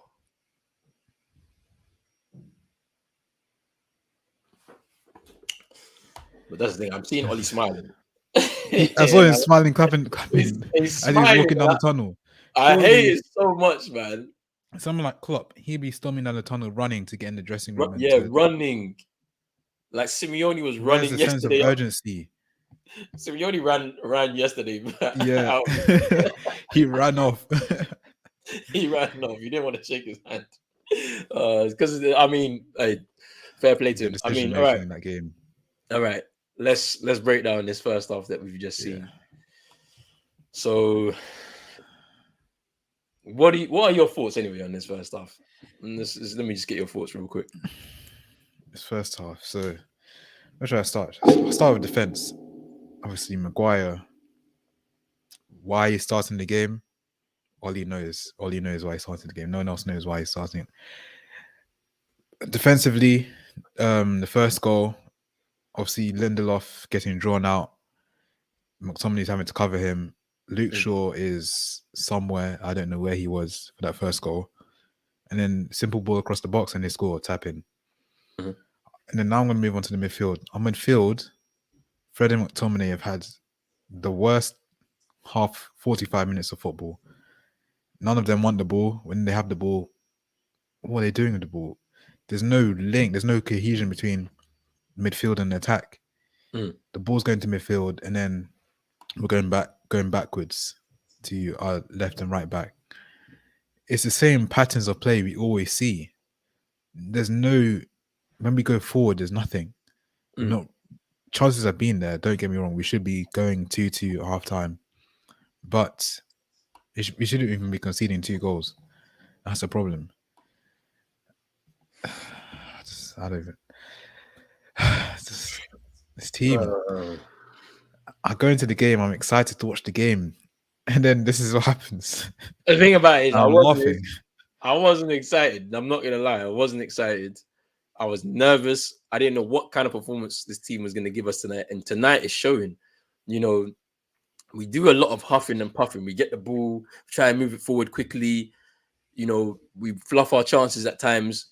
But right now, you can see Ollie's relying on somebody to pull something out the bag right now. Whatever as he always does. Whatever game plan he wanted or like he wanted to implement on the pitch is non-existent. I can't see it. When you've got two midfielders in there, who cannot progress the ball, like this is what happens. Literally, what happens is one of our centre halves come out from the back, hit a diagonal ball to, if Luke Shaw and Wan-Bissaka are pushing up the field, a diagonal ball to one of those, and they get on with the attacks. The midfield never gets involved. I love when Pogba and Matic are in there. At least they demand the ball off the centre halves. Yeah. Let them start the attacks. But with Freddie McTominay in there, you don't have that. They're hiding, not looking for the ball, and then all of a sudden they pop up in the final third of the pitch, and you're saying to yourself like, "Well, how did you get there?" Like they bypassed you, and all of a sudden you're in the box trying to score a goal, and it's like, no, you should be involved in the build-up. I mean, that second goal, the defending on that corner. Why we have Eric Ramsey as a set-piece coach? They brought him in this summer, and we are still conceding set-piece chances. Maguire lost his man, Demiral, and then boom, that was it. Like, and the thing about it is what I don't understand is like, if he's still injured, he shouldn't come out for the second half. And I think it's clear he's still injured. He has to come off. He has to come off, but he's not gonna come off. I don't know. What I was gonna say. I forgot what I was gonna say. Big ups to it in the chat. He says, "What changes are you making, guys?" I mean, I think I'd bring on Pogba and Matic, because it seems as if, well, I mean, I don't know really right at this point, because you know we were moving the ball around pretty comfortably. They weren't pressing us, so I mean, you put those two in the midfield. At least we're going to keep hold of the ball a lot better and be able to progress with some passes forward in midfield. Greenwood has been non-existent, but you have to keep him on because he can guarantee you a goal. Yeah. Rashford has looked bright, but he's not going to finish the game, I don't believe, because Ollie said he's not going to he can't play a full 90 yet. So I'd wait probably about 60 minutes and take Rashford off, and I'd bring on Sancho. But then Maguire has to come off. He's clearly injured, but it's not going to happen. Like, I just can't see him just taking him off, like, for the sake of it. So yeah, like, but we have 5 subs, so Bruno will probably have to come off at some point, and I'll bring on Lingard in his place if that was the case. If Ronaldo has to come off, then you bring on Cavani, and that's my 5. Yeah. You know what I'm saying? But Ronaldo doesn't come off. That's the thing. And that's the problem. It's like, you know, this is why I have an issue with Ten Hag as the manager coming in. Let's say he won't be able to deal with the egos. He's similar stature to Ollie, in my opinion. Like, in terms, not in terms of management, like in terms of, you know, players, like top players may not respect him as much as Zidane or Conte, who are seasoned pros in this. They've won leagues in top leagues. So if you're going to bring in one of those managers, they're going to level out all the egos in the squad, because now the manager's in charge, not Ronaldo or Pogba or Cavani or even Rashford, because Rashford has got you know, I'm not going to say he's arrogant, but he definitely looks at himself as like a top player in that dressing room, because not just of his on-field exploits, but off the field too. He's an MBE, you know. Yeah, of course. So you know, he's gonna think of himself highly, as much as, you know, he may be portrayed as a very humble individual. He's thinking of himself highly for sure. So you get someone in there to level off all of those egos and do things, sacrifice certain things that they do on the pitch for the sake of the team. And that's the most important thing, because if we don't play as a team, we're not going to get cohesiveness on the pitch, and we're not going to get the results at the end of the day. Paul Scholes just said that we could get beat by 4 or 5. And it's very true, because as long as they get the ball to our final third, they're going to probably score a goal. That's just, and just seeing Ronaldo, I just can't. I don't even know what to say. I just can't see Ronaldo like this. I can't see our team playing like this. Pogba needs to come on. Matic needs to come on, as you said. Bailly needs to come on for Maguire, and then 2 more subs, as you said, maybe Sancho and possibly Van der Beek, or I don't think Cavani, but possibly Van der Beek. Because when we get in the final third, we need to play it faster. 1 and 2 touch football. Van der Beek capable of doing that. Sancho capable of doing that. Pogba, Bruno, Ronaldo. Move it fast, pop it around this team. We'll create chances, but it's just too slow. Too slow when once we get in the final third. And Ronaldo is just no service. We got Santi in the chat. Do you think we can turn this around? I mean, right now, we need 3 goals to win this game. The thing about it is, what's crucial about it is that we need to win this game. Like, a draw is not going to work here. It's not. It will put us, I think, 3rd and Young Boys bottom, because Young Boys are losing right now to Villarreal, as far as I know. And it's like, that's Europa League spot. And I told you already, if we're in the Europa League, I'm not watching any of the games. Don't expect me to talk about it. I'll boycott United. I'll have to boycott the club if they're in Europa League. I mean, you know, one thing I'm glad about right now, it's looking pretty dead in the Champions League right now. Juventus are 0-0. Bayern Munich are 0-0 with Benfica. Chelsea are beating Malmo 2-0, which is expected. Barcelona won 1-0 earlier on in the kickoff, and yeah, I mean, boy, I don't think we're going to turn this around. I think, if anything, we'll save face. We might get a goal, but I want to be optimistic. I feel like Ronaldo will get a brace and Sancho will come and get his first goal. But that's just me being a United fan. Obviously, that's probably not going to happen. It might not happen. You never know. You never know with football. You just don't really know. Especially if Ronaldo in your team, I always say it. Anything is possible. He's Mr. Inevitable. So let's bring on the 45 minutes of the second half, and we'll see. Nah, I'm not sure. Big up Jizzy Des in the building. Says, Charlie, I'm eating good today. Atlanta score 3 more. He's one of the people that wants United to lose. So I mean, so yeah, I don't know about that. I want my team to win, but we'll see. Big up Anton again. I think he's referring to Ten Hag here. Similar stats to Oli, but he's leagues above him in terms of tactics and style, which is 100%. You saw that yesterday with their performance against Dortmund, who, you know, highly rated young side in Europe. You know, they won their first 2 Champions League games, and then they were just absolutely destroyed. And I think it's their biggest loss in, like, I don't know, since 96 or 97. No, 2013, sorry, in the Champions League. So, you know, for Ajax, that Ajax team to do that to them, it's crazy. It's crazy. Big up Realist United in the chats. Go and subscribe to him or follow him on Twitch, where he does a lot of good streams over there. United are dead out here. Yes, my guy, we are. But the end is coming. He's not surviving this run. I'm telling you now. Yeah, like we've reached the end of the chapter of the book. It's the end chapter. Trust me, it's the end right now. All right, let me see if I can even log into this BT thing.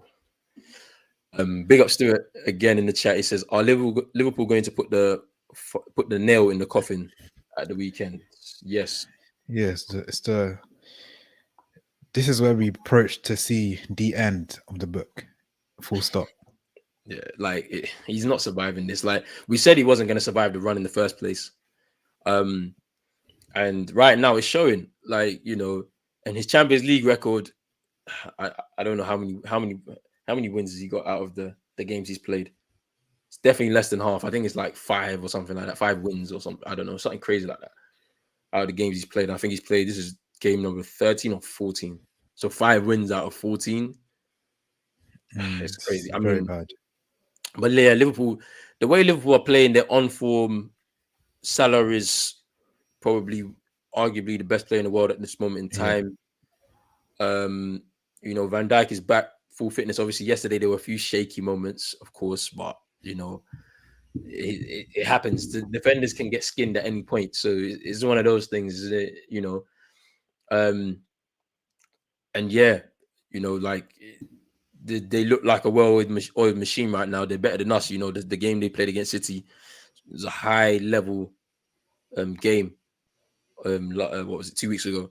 So I mean, I'm not sure what's going to happen. I've said that he's confident of a good result in that game, but based off of this current performance, I don't think he's. I was confident, but now I've seen this, and I'm like, yep, no, it's not going to happen on Sunday. Just saw Oli walking out just now. He was looking at the fans, telling them to raise their voices. No. See, this is what we hate. This is the whole. I need the step for them to suck the ball into the net. No, why don't you just get some sort of tactics, make some sort of changes to get us into the right position, to get us into the position to win the match?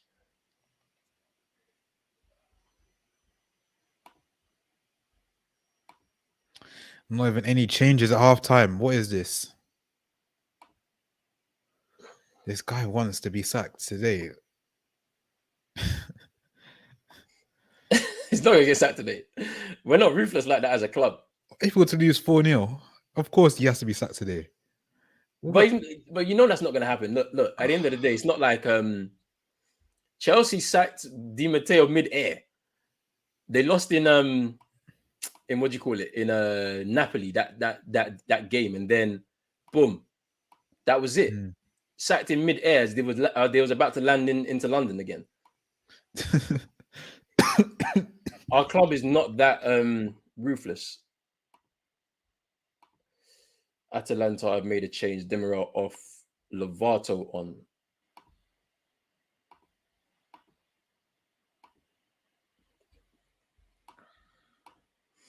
Big up Anton. Says Oli can suck out, man. Funny.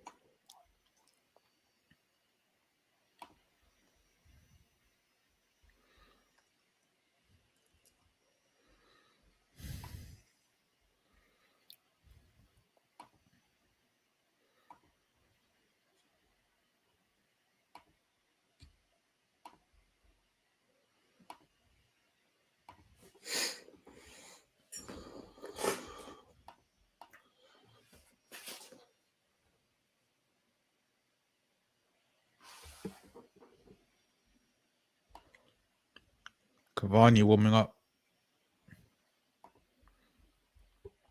I'm not surprised at that. Problem is that I don't like this whole you know, they're a combined age of what, 70? Yeah. Or something like that. Yeah. You know, it's very wild.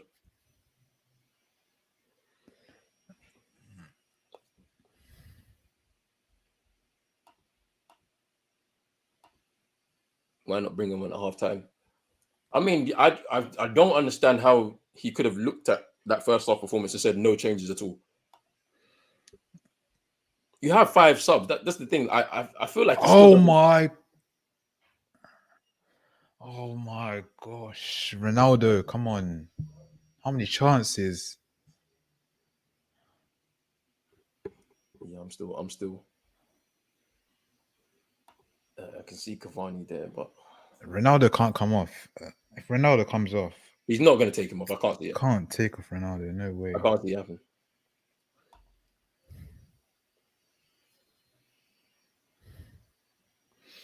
Chances are coming. Yeah, as Anton says, we do look brighter this half.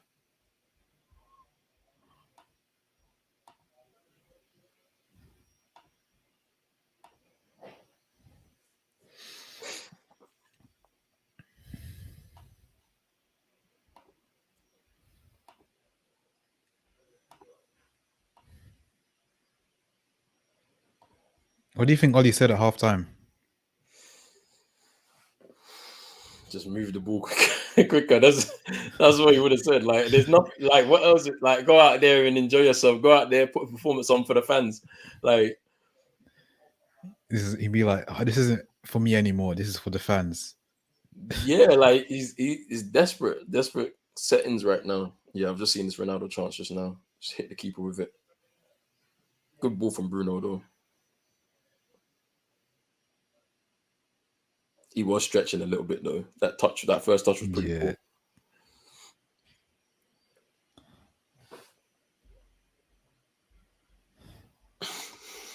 Anton says, please, I need this job win, guys. Oh, mate. Thing about it is, as I said, Atalanta got this 2-goal lead. They don't need to do much. They just need to sit back, hold their shape, and hit us on the counter when they got the ball. Yeah.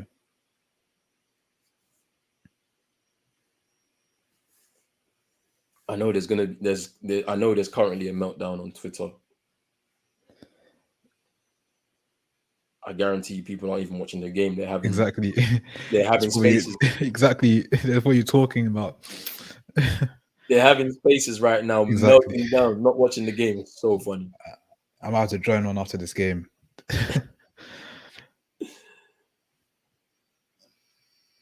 To be honest, I'm gonna avoid talking about this game if we lose this. I'm gonna just try and just avoid, because I mean, yeah, I gotta talk about some of the other games. But it looks like there's no goals like that's in these other games. So like it might be a pretty boring show tonight.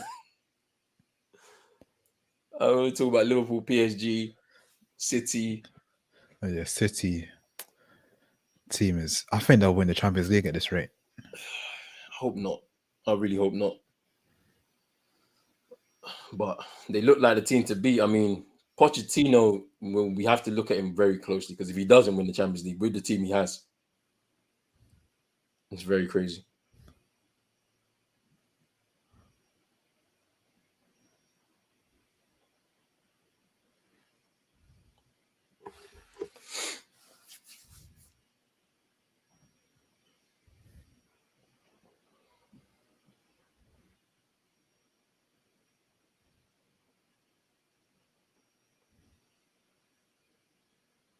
Oh, Rashford, that was the wrong decision there.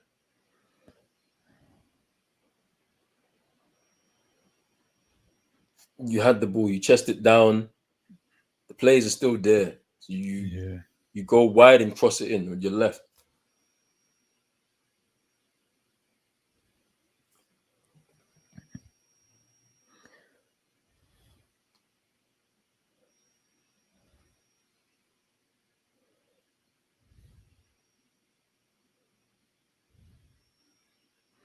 I think that's Bruno. Just got bumped on the back of the head. He's up now.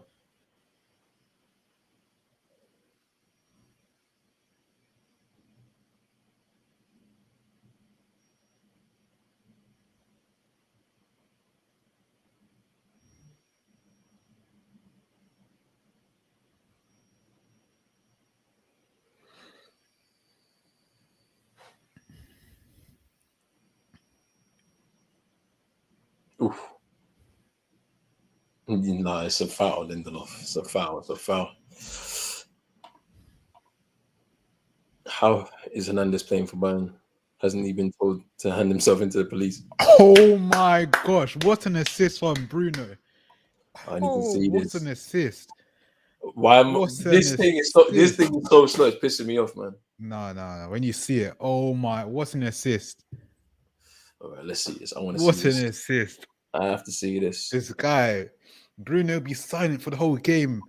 What? And then he does that. Outrageous. That is outrageous. That is outrageous. It says Rashford. What a ball. Come on, let me see this.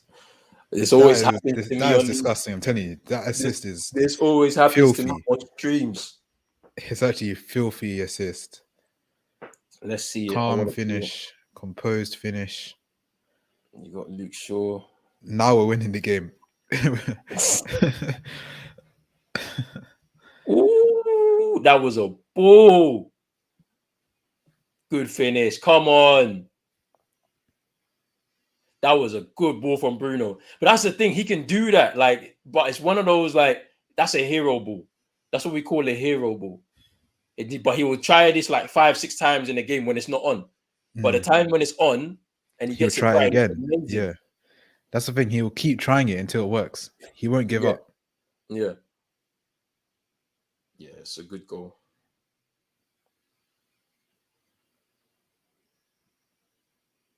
But yeah, no, that was it was a good. And once again, those runs off the ball, we've been missing this. Yes, We've been missing these runs in behind. Like Ronaldo's not doing it anymore. Like because he's not that kind of striker. Moments FC. That's not a training ground play. Of course, it's not. This is one of those. And the thing about it, it's such a high line from Atalanta. I'm very surprised though. Like you don't need to go for another goal. You can sit on that. Played right into our hands there with the pace we got in behind Rashford. So let's see. 2-1 game on. how was that?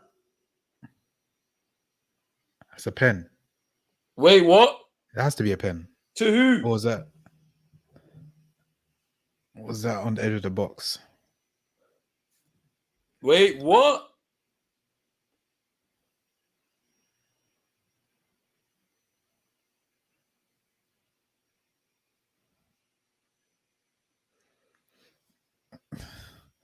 Atalanta are shook right now.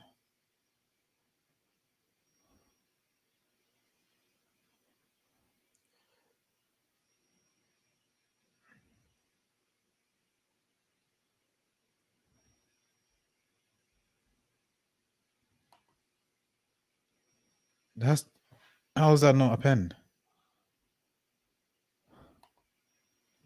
Kingsley Coleman has just produced a disgusting piece of skill.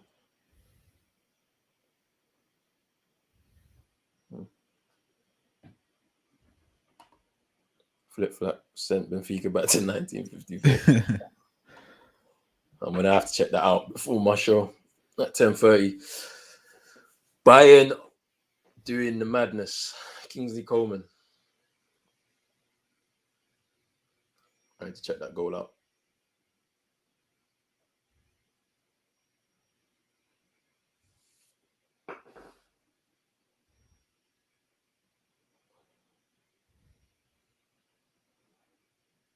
Wow. Yeah, that was outside of the box though, but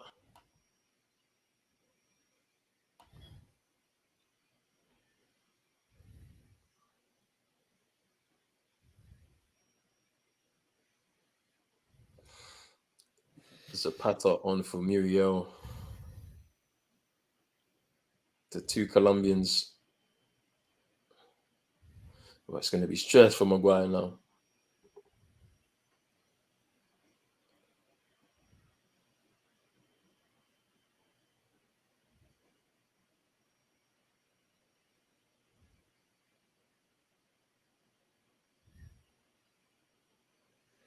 These guys are fouling for fun.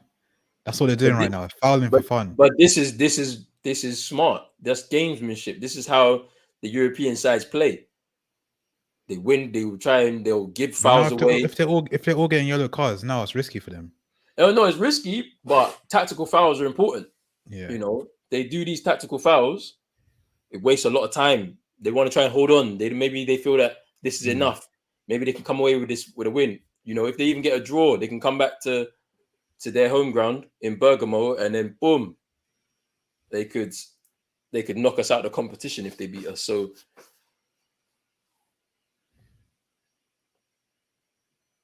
it's a very scrappy game. But yeah, these little tactical fouls, people pick up yellows here and there. It's risky, as you said. Someone pick up a second yellow and whatnot, but it's just a waste time. Slow the game down because they know United want to quicken up the tempo because they need the goal. That's another one. Martin de Roon this time. He's been booked. Oh my gosh, how has he missed that? Oh, I need to see this. Hit the post, but it came out McTominay. It came out McTominay so fast.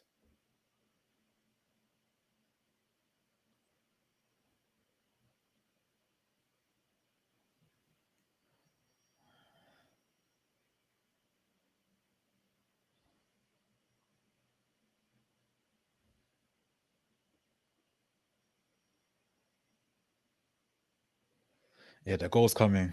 The goal is coming.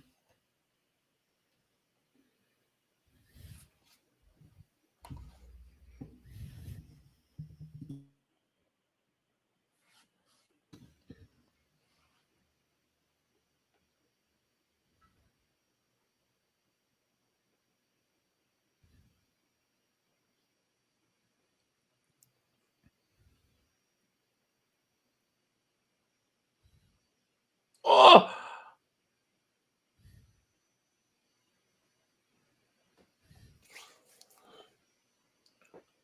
yeah, you could tell the fans are up now. Yeah.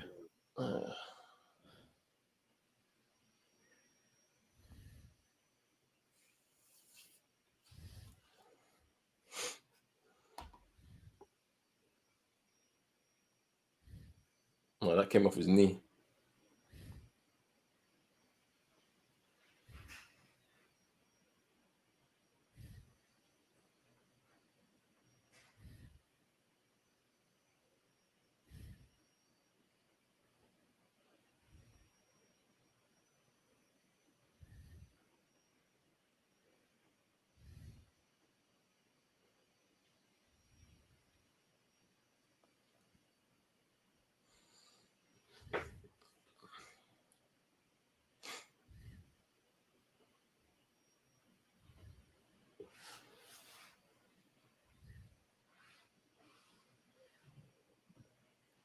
Come on, play forward.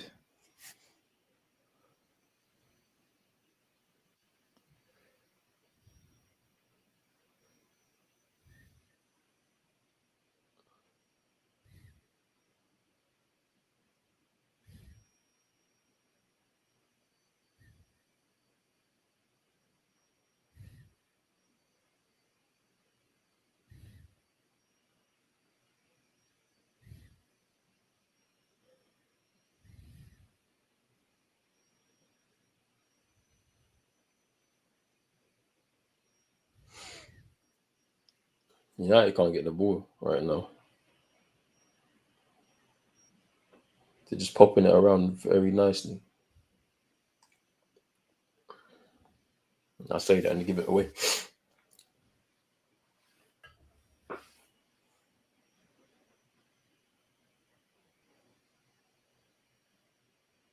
Good. Come on, forward. Oh, forward. Good.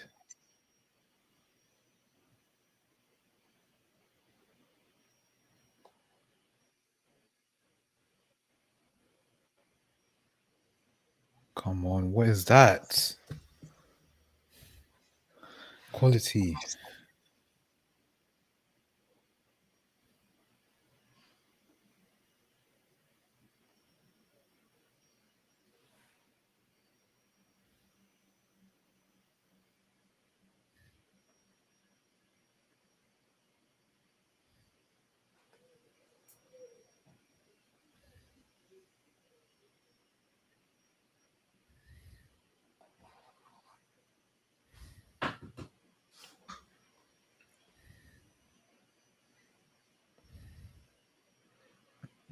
Oh, come on. It's too easy. Come on, forward. Play it forward. Play forward. Quicker. Oh my days. Good.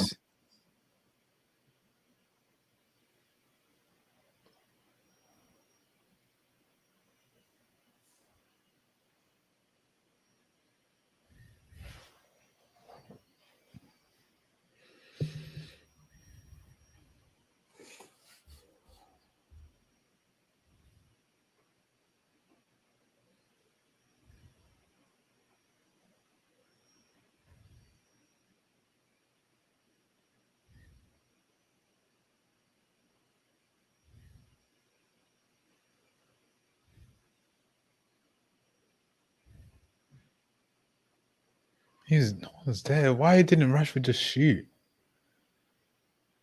Shoot. You never know.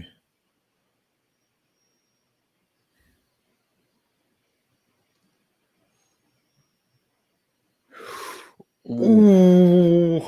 Playing well, playing good football. Ronaldo.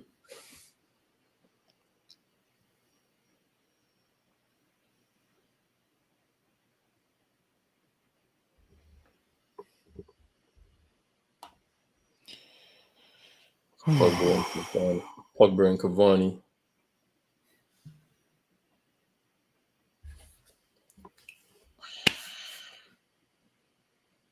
This is mad. Shouldn't be in this position in the first place, man.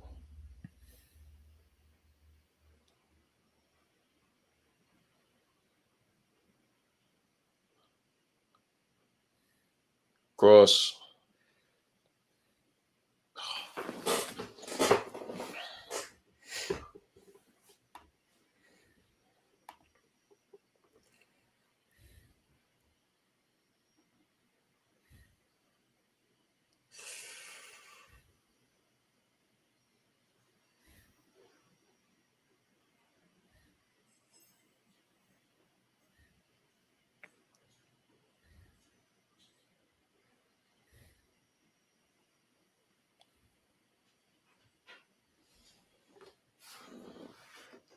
Greenwood. What was? Oh, come on.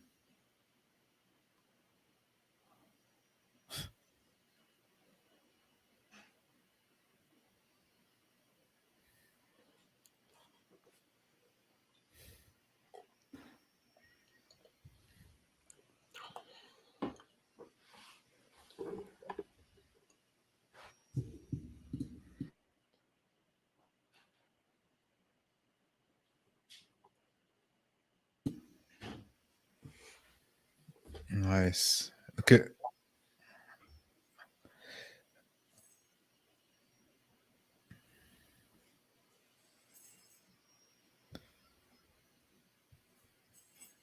Oof. Nice from Wan-Bissaka. Yeah, that was a good run for Wan-Bissaka. So I'm so far behind.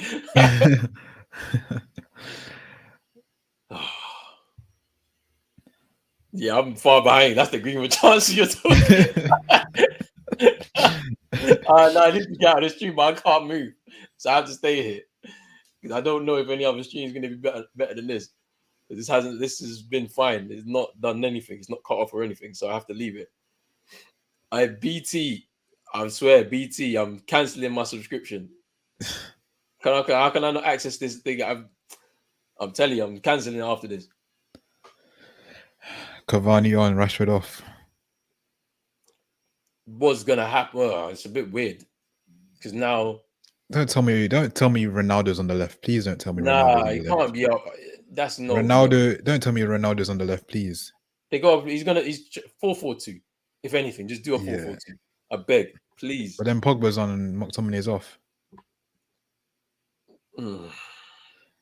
So I don't even know what's going on. Can't play those two up top.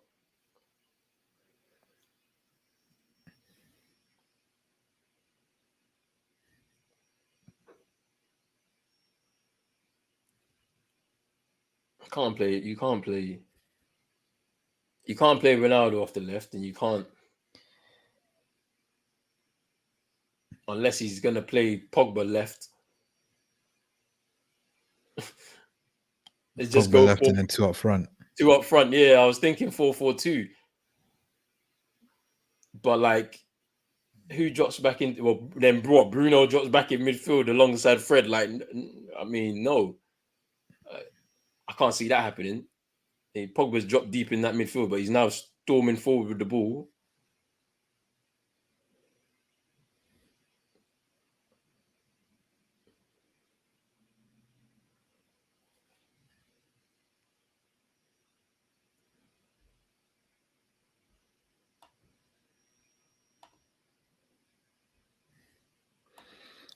See, Ronaldo still appears to be up front. Cavani is.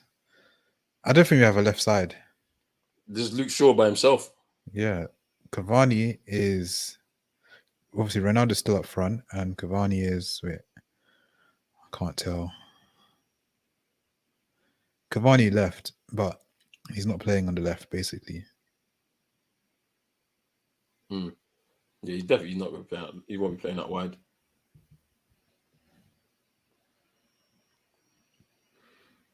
Yeah, Cavani is basically on the left. Ilicic has gone off for Miranchuk. And Pasalic has gone off for Malinovsky. Yeah, this is...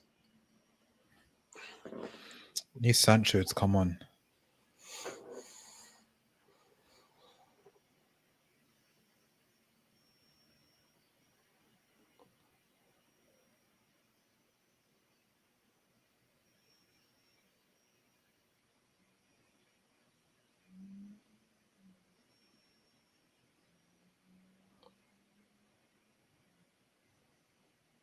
Oh, Greenwood.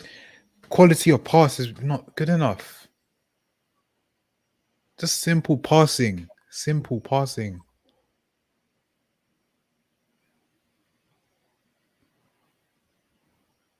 This is wild. Cavani playing as a... I don't even know what the formation is right now. They're just on the left-sided pitch. forward. Like,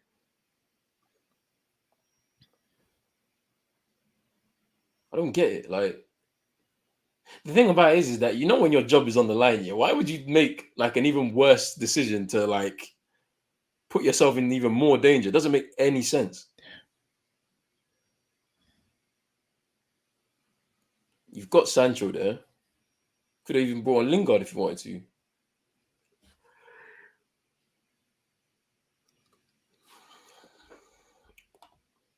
To be fair, he played at PSG and Napoli. Left wing, yeah, that's true. But they had Zlatan, and yeah, I remember that, and and at Napoli too, and that's true. But like right now, it doesn't make any sense. I think at 34 years old, it doesn't make What any a save. Oh, what a save again. My streamers. Double save from De Gea. My streamers. Lindelof just got bodied off the ball. My stream is messing up.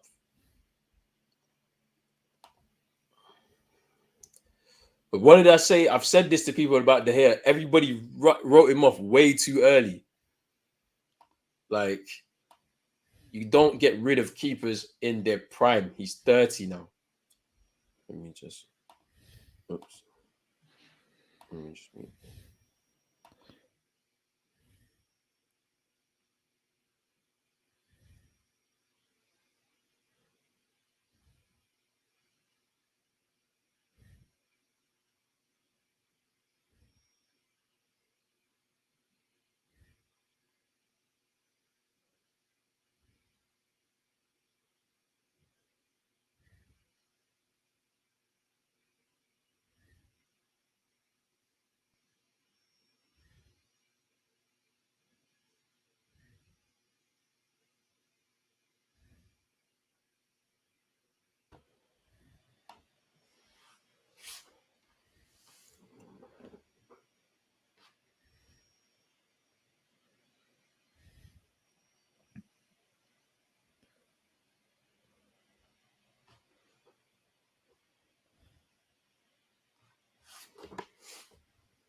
Oh, come on, Sancho on the right. Yes, Sancho on the right. Yes.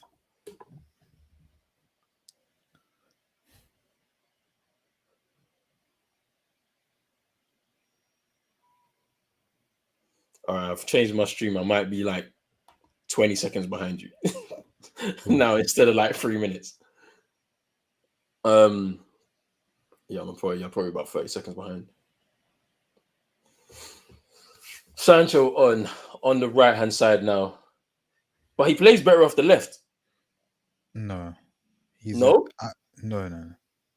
He's a right mid. That's where he was so effective for Dortmund. I thought it was off the left. I thought that's what it was right. The right hand side. Let's see.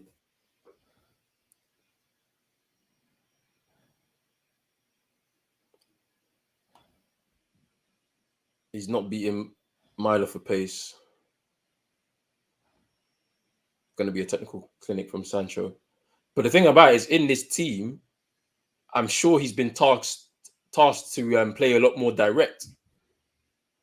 So the ball into feet Like you can see right now, there's just a ball just being played, and he's having to run in behind. He has to play direct in this team because we don't play that type of football.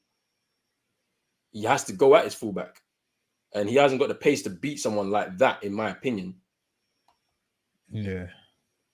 You know, and To be honest, he is still fast. That's the thing. No, he is, but it's the directness though. Having to go 1v1 with somebody and beating them, like I don't think he does that. That's not his game. That's Rashford's game. Oof. Maguire rose high for a header into the keeper's hands.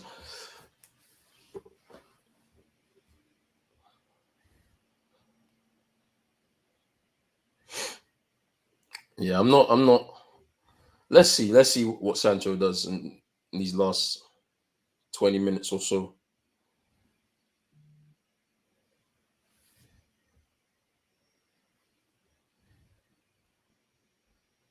Oh, Maguire, Harry. Half volley. I'm 30 Under seconds half behind. volley, Harry Maguire. I'm 30 seconds behind, but I'm sure I can see it right now. This is why Oli played him. It paid off. This is what happens to Oli. Always pays off. His decisions always. Hey, that was no. Hey, Maguire's mad, you know. Half volley. All of a sudden, you're not injured anymore. What is this? What? Look at this. Nah. Look at the way he peeled off the marker like he's a striker. Nah. And the way he hit it, he didn't hit it with no conviction. But 2-2, we're back in the game. Let's see if we can get this win. We have to go. We're winning the game. We're actually winning the game. We're winning this game. We've got to win this game. We're definitely winning this game. Ollie's saving himself. Ollie's safe. Ollie's safe for the time being. Saving himself right now. Yeah, it's a decent goal. I'm not going to give him too much props. But to be honest, this is Champions League football. This is how football is. We saw it yesterday. 3-2 games yesterday. 2-3-2 games yesterday. Games are not easy. They're not easy, but it's just the way, obviously, we conceded goals. Yeah. Shouldn't really happen. Too easy. But this is Champions League.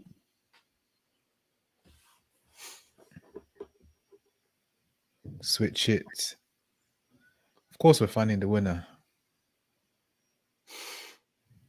Yeah, I think at this point, the bar is just be careful. They can hit you on the counter as well. They can get the winner too. We just have to keep the ball. Keep the ball and move it smart. Don't do dumb things like what Maguire just did there.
Oh, camera turned off.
Bruno should have scored.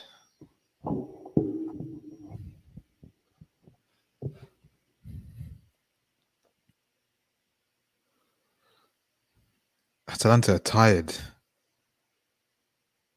They've been chasing the ball most of the game. To be fair, I feel like we've had most of the possession.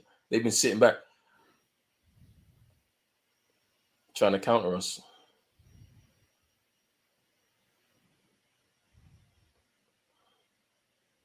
Ooh. Ooh. This guy's got a headache. He's got a headache. That Ronaldo blasted that shot. He is brave. He is brave to put his head on the line to block Ronaldo's free kick. Yeah, I'm just coming up to the free kick right now.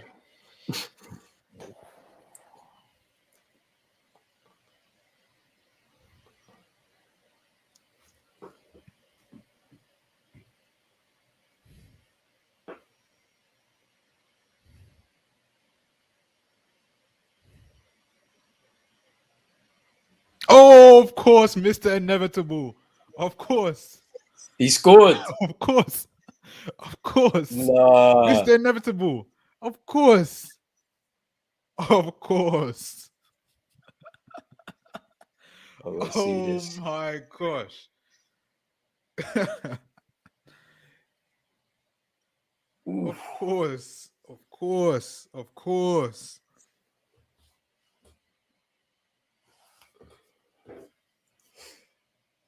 I gotta see this. I'm still a minute behind. This is mad. Oh my god. What? You called it though. You called it. We're gonna get the win. We've turned it round.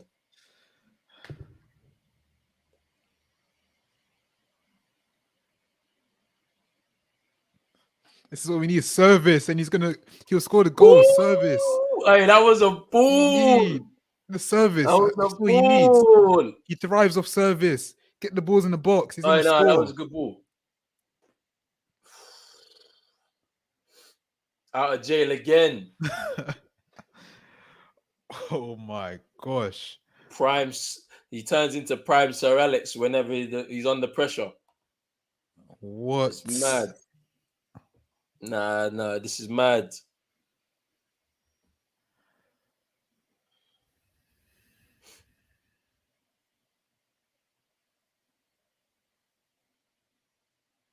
It's a good ball from What's a ball from Luke Shaw? Luke Shaw.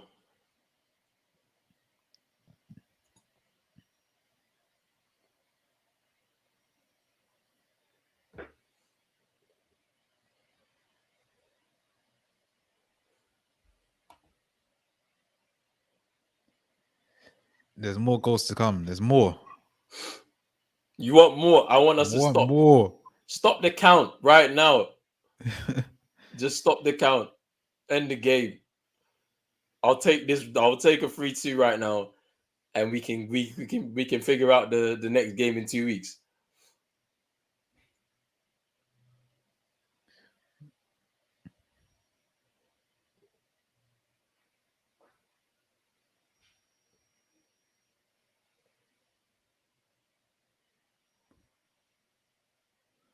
What's the game?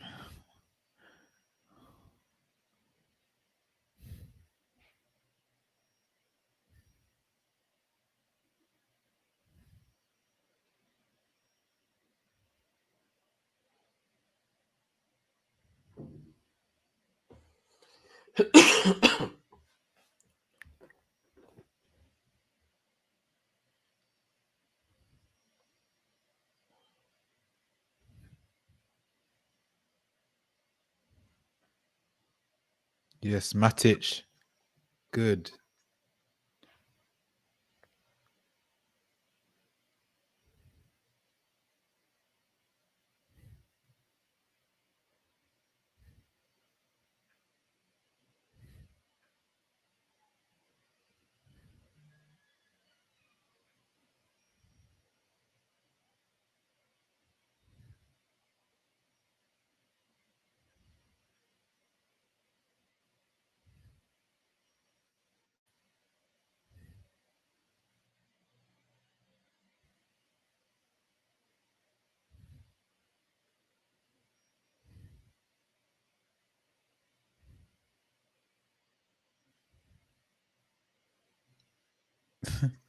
Wan-Bissaka, just some things he does.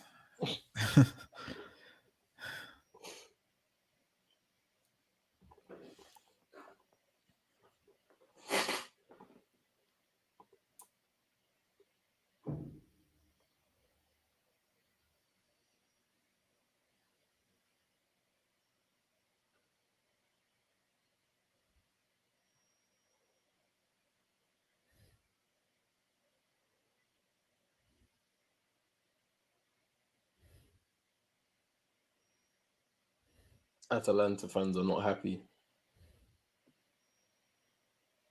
Surrendered a 2-goal lead. If United play like this in the away game, we'll lose. You think? Yeah, like can't give teams a 2-goal lead. Yeah, the fans have helped us this game. Yeah, for sure. In the return fixture, it's going to be a bit different. Like,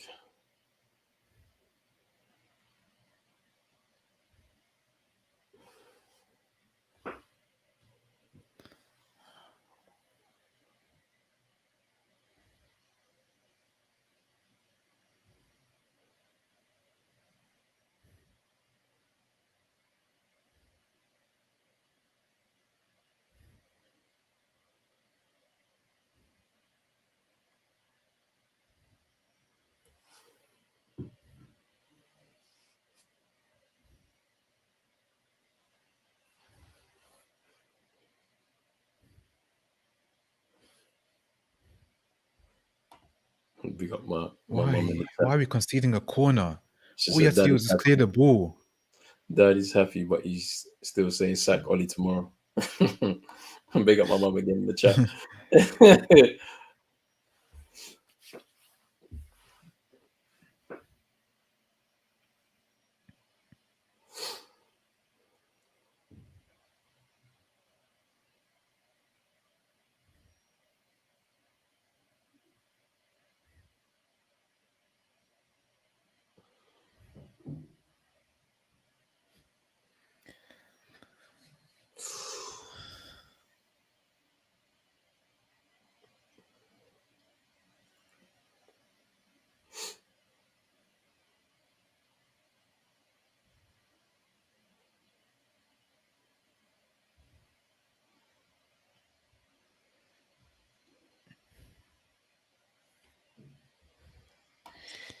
Yeah, Fred came off injured. He said he came Hamstring on possibly. Came on for Matic, right? Yeah. I think he's played decent tonight, to be honest.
Maguire needs to come off. He's just there stretching.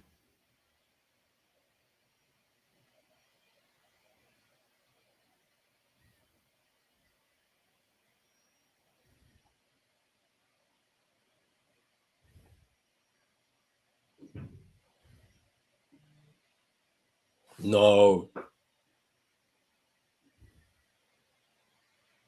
What am I about to say?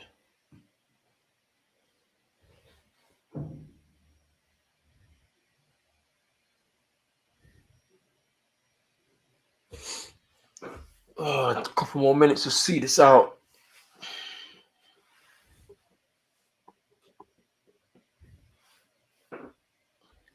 some composure, Matic. Don't need to just blast it. Big up Santi in the chat. What in the world just happened? Been on the conference call for 45 minutes.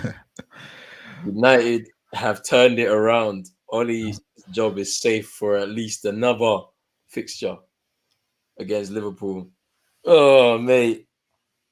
You've missed a lot, but yeah, we're winning the game. That's all that matters right now. We're winning the game. Hopefully we can see this out, get the 3 points, and wait until 2 weeks' time for the return fixture, which will be a difficult game for United still. But the win is what matters. That's all we needed today, and that's what we need in the next game. So this win, if the results are what I believe them to be, you're right, Anton. Ollie still would have been in charge even if we had lost this game today, because they're not going to sack a manager in the midweek. Like they would wait for the result. But let me just check the score in the 4 minutes at a time. Let me check the score in the other game in the group just to make sure that we are potentially heading second. Well, I can't turn on the stream now. Superstitious. Don't turn it on, otherwise they'll concede. Yeah, Villarreal beating Young Boys 3-1. So we are still third in the group, level on points with Young Boys because we have the same. Well, no, if we win tonight, we go second we go top. Is it? We go top. Yeah, we go top of the group if we win tonight. So not that bad. It's not that bad, no, because Atalanta will have 4 points if they lose this game, which they will, I believe.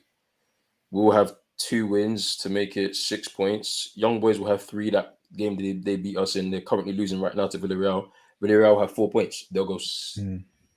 They'll be third, just behind Atalanta on goal difference. So we go top of the group, which is mad to think. Big up Anthony says, "Don't we usually perform in Italy? We should win that game." I think we do. We do actually perform in Italy, but I mean, yeah, obviously we got the win in Milan last season. We lost to Roma, and that was meant to be a tough game as well. Yeah, we lost to Roma. That was a dead rubber anyway because we won the first leg 6-2. I'm trying to think back to the last time we played in Italy. Juve under Mourinho, we got the 1-0 win there.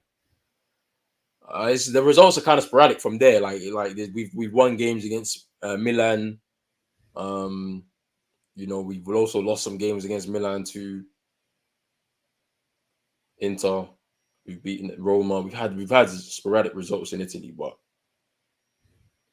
we should try and get the win. Oof, that was a heavy tackle on Luke Shaw. Yeah, the Juve game, that 1-0 win that we got. I forgot who scored that day. I don't know if it was Juan Mata, something like that. Scored a winner that day, and then Mourinho was taunting the Juve fans. And that was a good win a few seasons ago. But Ollie's smiling on the touchline. He knows his job is safe for exactly another few days. The speculation is dying. Oh yeah, it was Alexandro Ongo. Okay. Yeah, I remember now.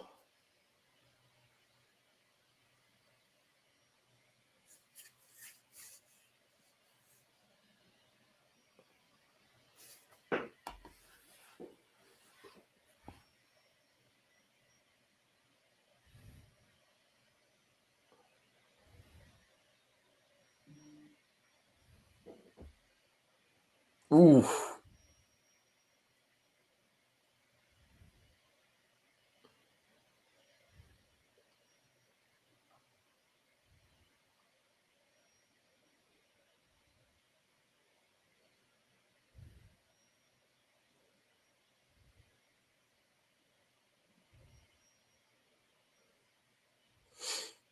Looks like it's pretty much game over.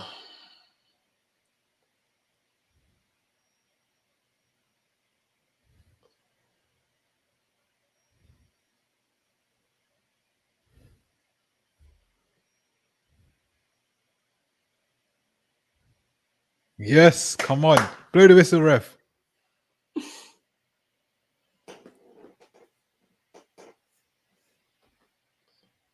Ronaldo, the winner. He won the game for us, of course. Cristiano Ronaldo, Champions League Ronaldo. What's the game? Pogba didn't start today. He has to start against Liverpool. I feel like I know the answer, but did Donny come on at all? No, he didn't come on. And this is the thing, though, Santi. Like, we all know that Oli will claim that wasn't his signing, so he feels like he shouldn't use him. But it doesn't matter. Like, the quality of the player means he should start over at least McTominay. He should be starting. That one I know for a fact. But they're ruining the guy's career, to be honest with you. But I've heard some rumors that he might go on loan to Ajax, go back home, which would be good for him because he'll get his confidence back. But I wonder if Ollie's still here, come on, Ronaldo, the winner. Ronaldo. Saves us again. Ronaldo. He's always in the headlines. Always. Saves us again in the Champions League.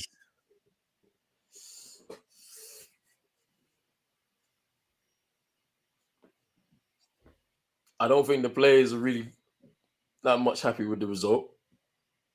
I mean, well, some of them are, but Ronaldo is happy because he scored the winner. The fans are happy. We are top of Group F. We're top of Group F.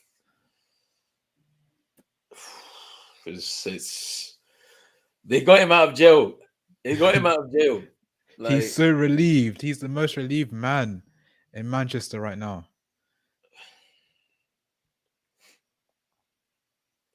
I'm not. I don't know what this all means. I don't know. I'm so confused. It's just this is what happens with this club. Right now, I'm so happy, but the first half. We can't just forget about the first half. You can't. I see. But then football's a game of two halves. So then again, we can't just. It's so hard.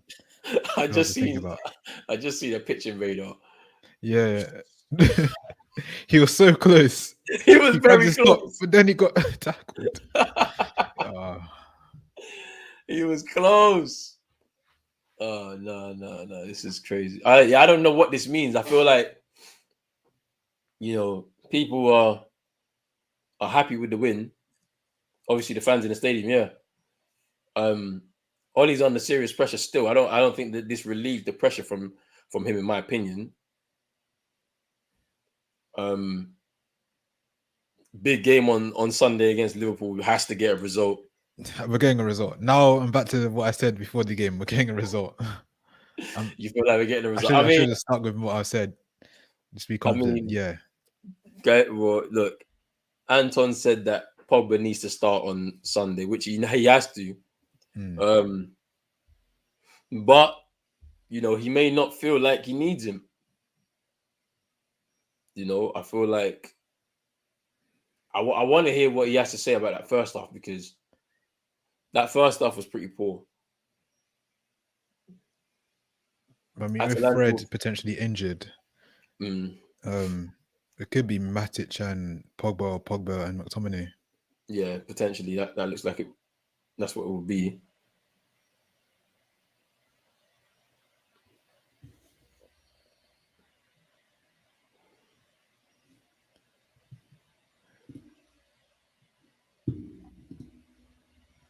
That was a great second half. I can't really say much about anything negative about the second half. Yeah, no, for sure. They came out to they came out with the intention to try and win that game. And yeah, top of Group F now. 6 points. Atalanta in second with 4, Villarreal with 4, and Young Boys with 3. It's a pretty tight group. That game against Atalanta is crucial. United need the win because Villarreal could potentially get another win against Young Boys, and that puts them top of the group.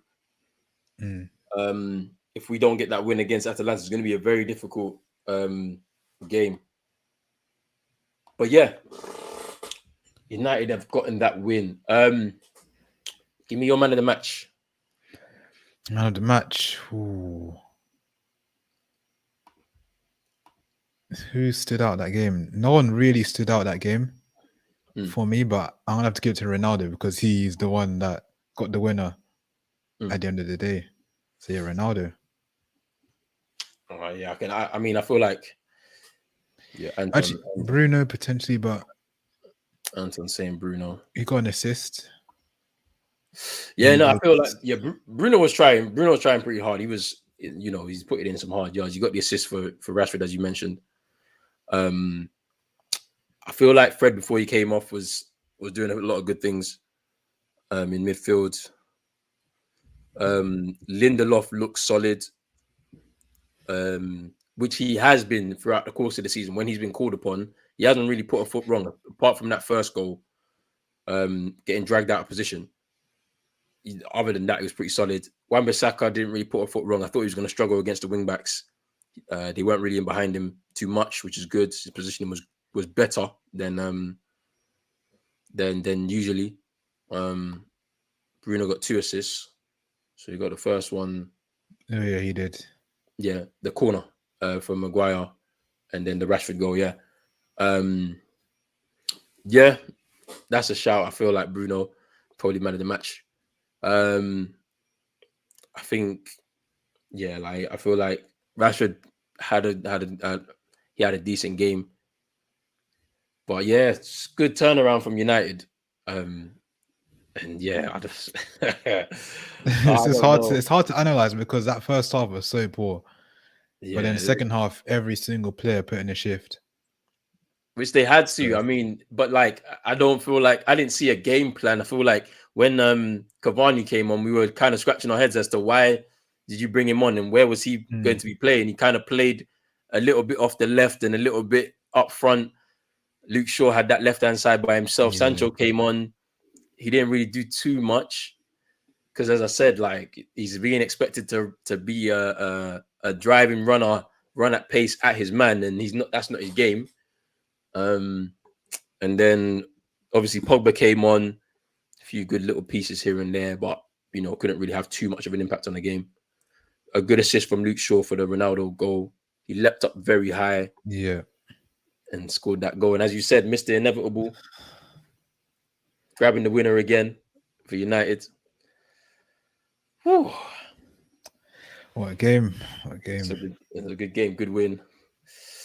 But yeah, I feel like we're going to wrap this up. I mean, before we wrap this up, actually, just give me some player ratings. I'm going to just go through the team again for you. You just give me some ratings and then we'll wrap this up. So, De Gea, what would you give him out of 10? Yeah, 8. He kept us in the game. Wan-Bissaka? I'd say 7. Nothing, didn't put a foot wrong, as you said. I can agree with that. Lindelof, what would you say? Lindelof, 8. Give him as 8. You said, solid. He was solid as well. Yeah, I'd probably give him a 7. Harry Maguire, what would you give him? I'll say 7. I can't give him 8. I have to give him 7. He got the goal. 7. Yeah, he made that goal. Made up for that error at the corner. Yeah. Okay, I can agree with that. Luke Shaw. I'm leaning towards 8, but 8. That assist. Yeah. You give him an 8. I'll give him a 7. Scott McTominay. Oh, maybe a 6. You give him a 6. I'll give him a 5. I didn't really see what he did in that game, to be fair. Fred,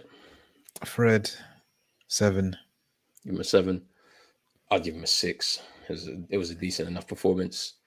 Greenwood, 5. Give him a 5. Yeah, 5. 5's about right.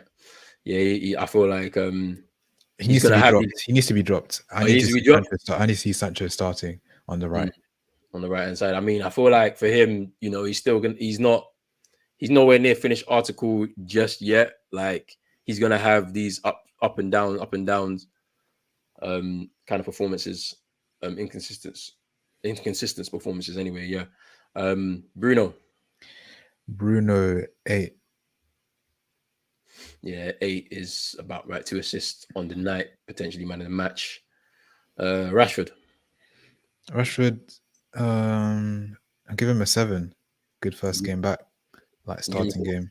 Yeah, I'll give him a 6. I'll give him a 6. I think he got the goal. He did a few bright things, but all in all, it's a decent enough performance. Cristiano Ronaldo.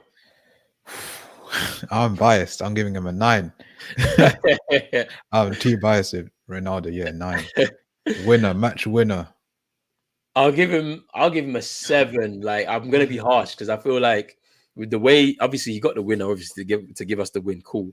But for me, I just feel like, his overall game, he don't really contribute much to the He doesn't team. contribute, but when it matters, this is what I mean. When it matters, we can say the whole 90 minutes to the team are poor, but when it matters, when they turn up in the gear, because Anton's saying most of the players don't get more than a 7 in his opinion, and they only played basically for 40 minutes, played well for 40 minutes. But we won the game in those 40 minutes.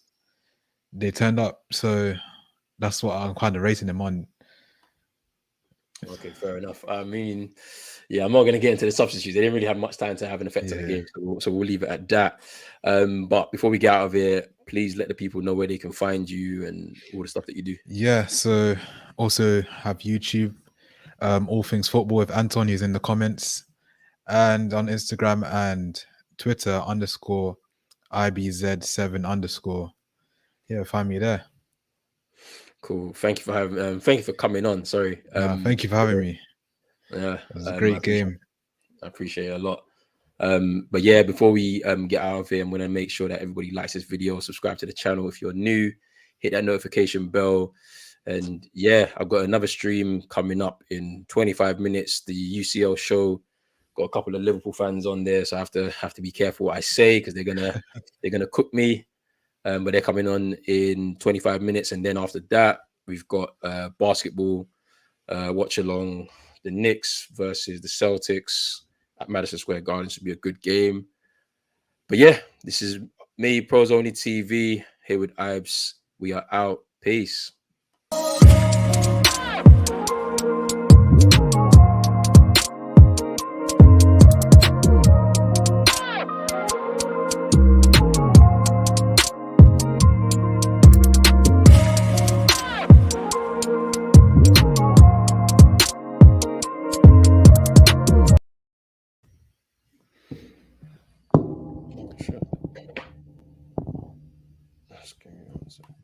Looks like I'm still logged in,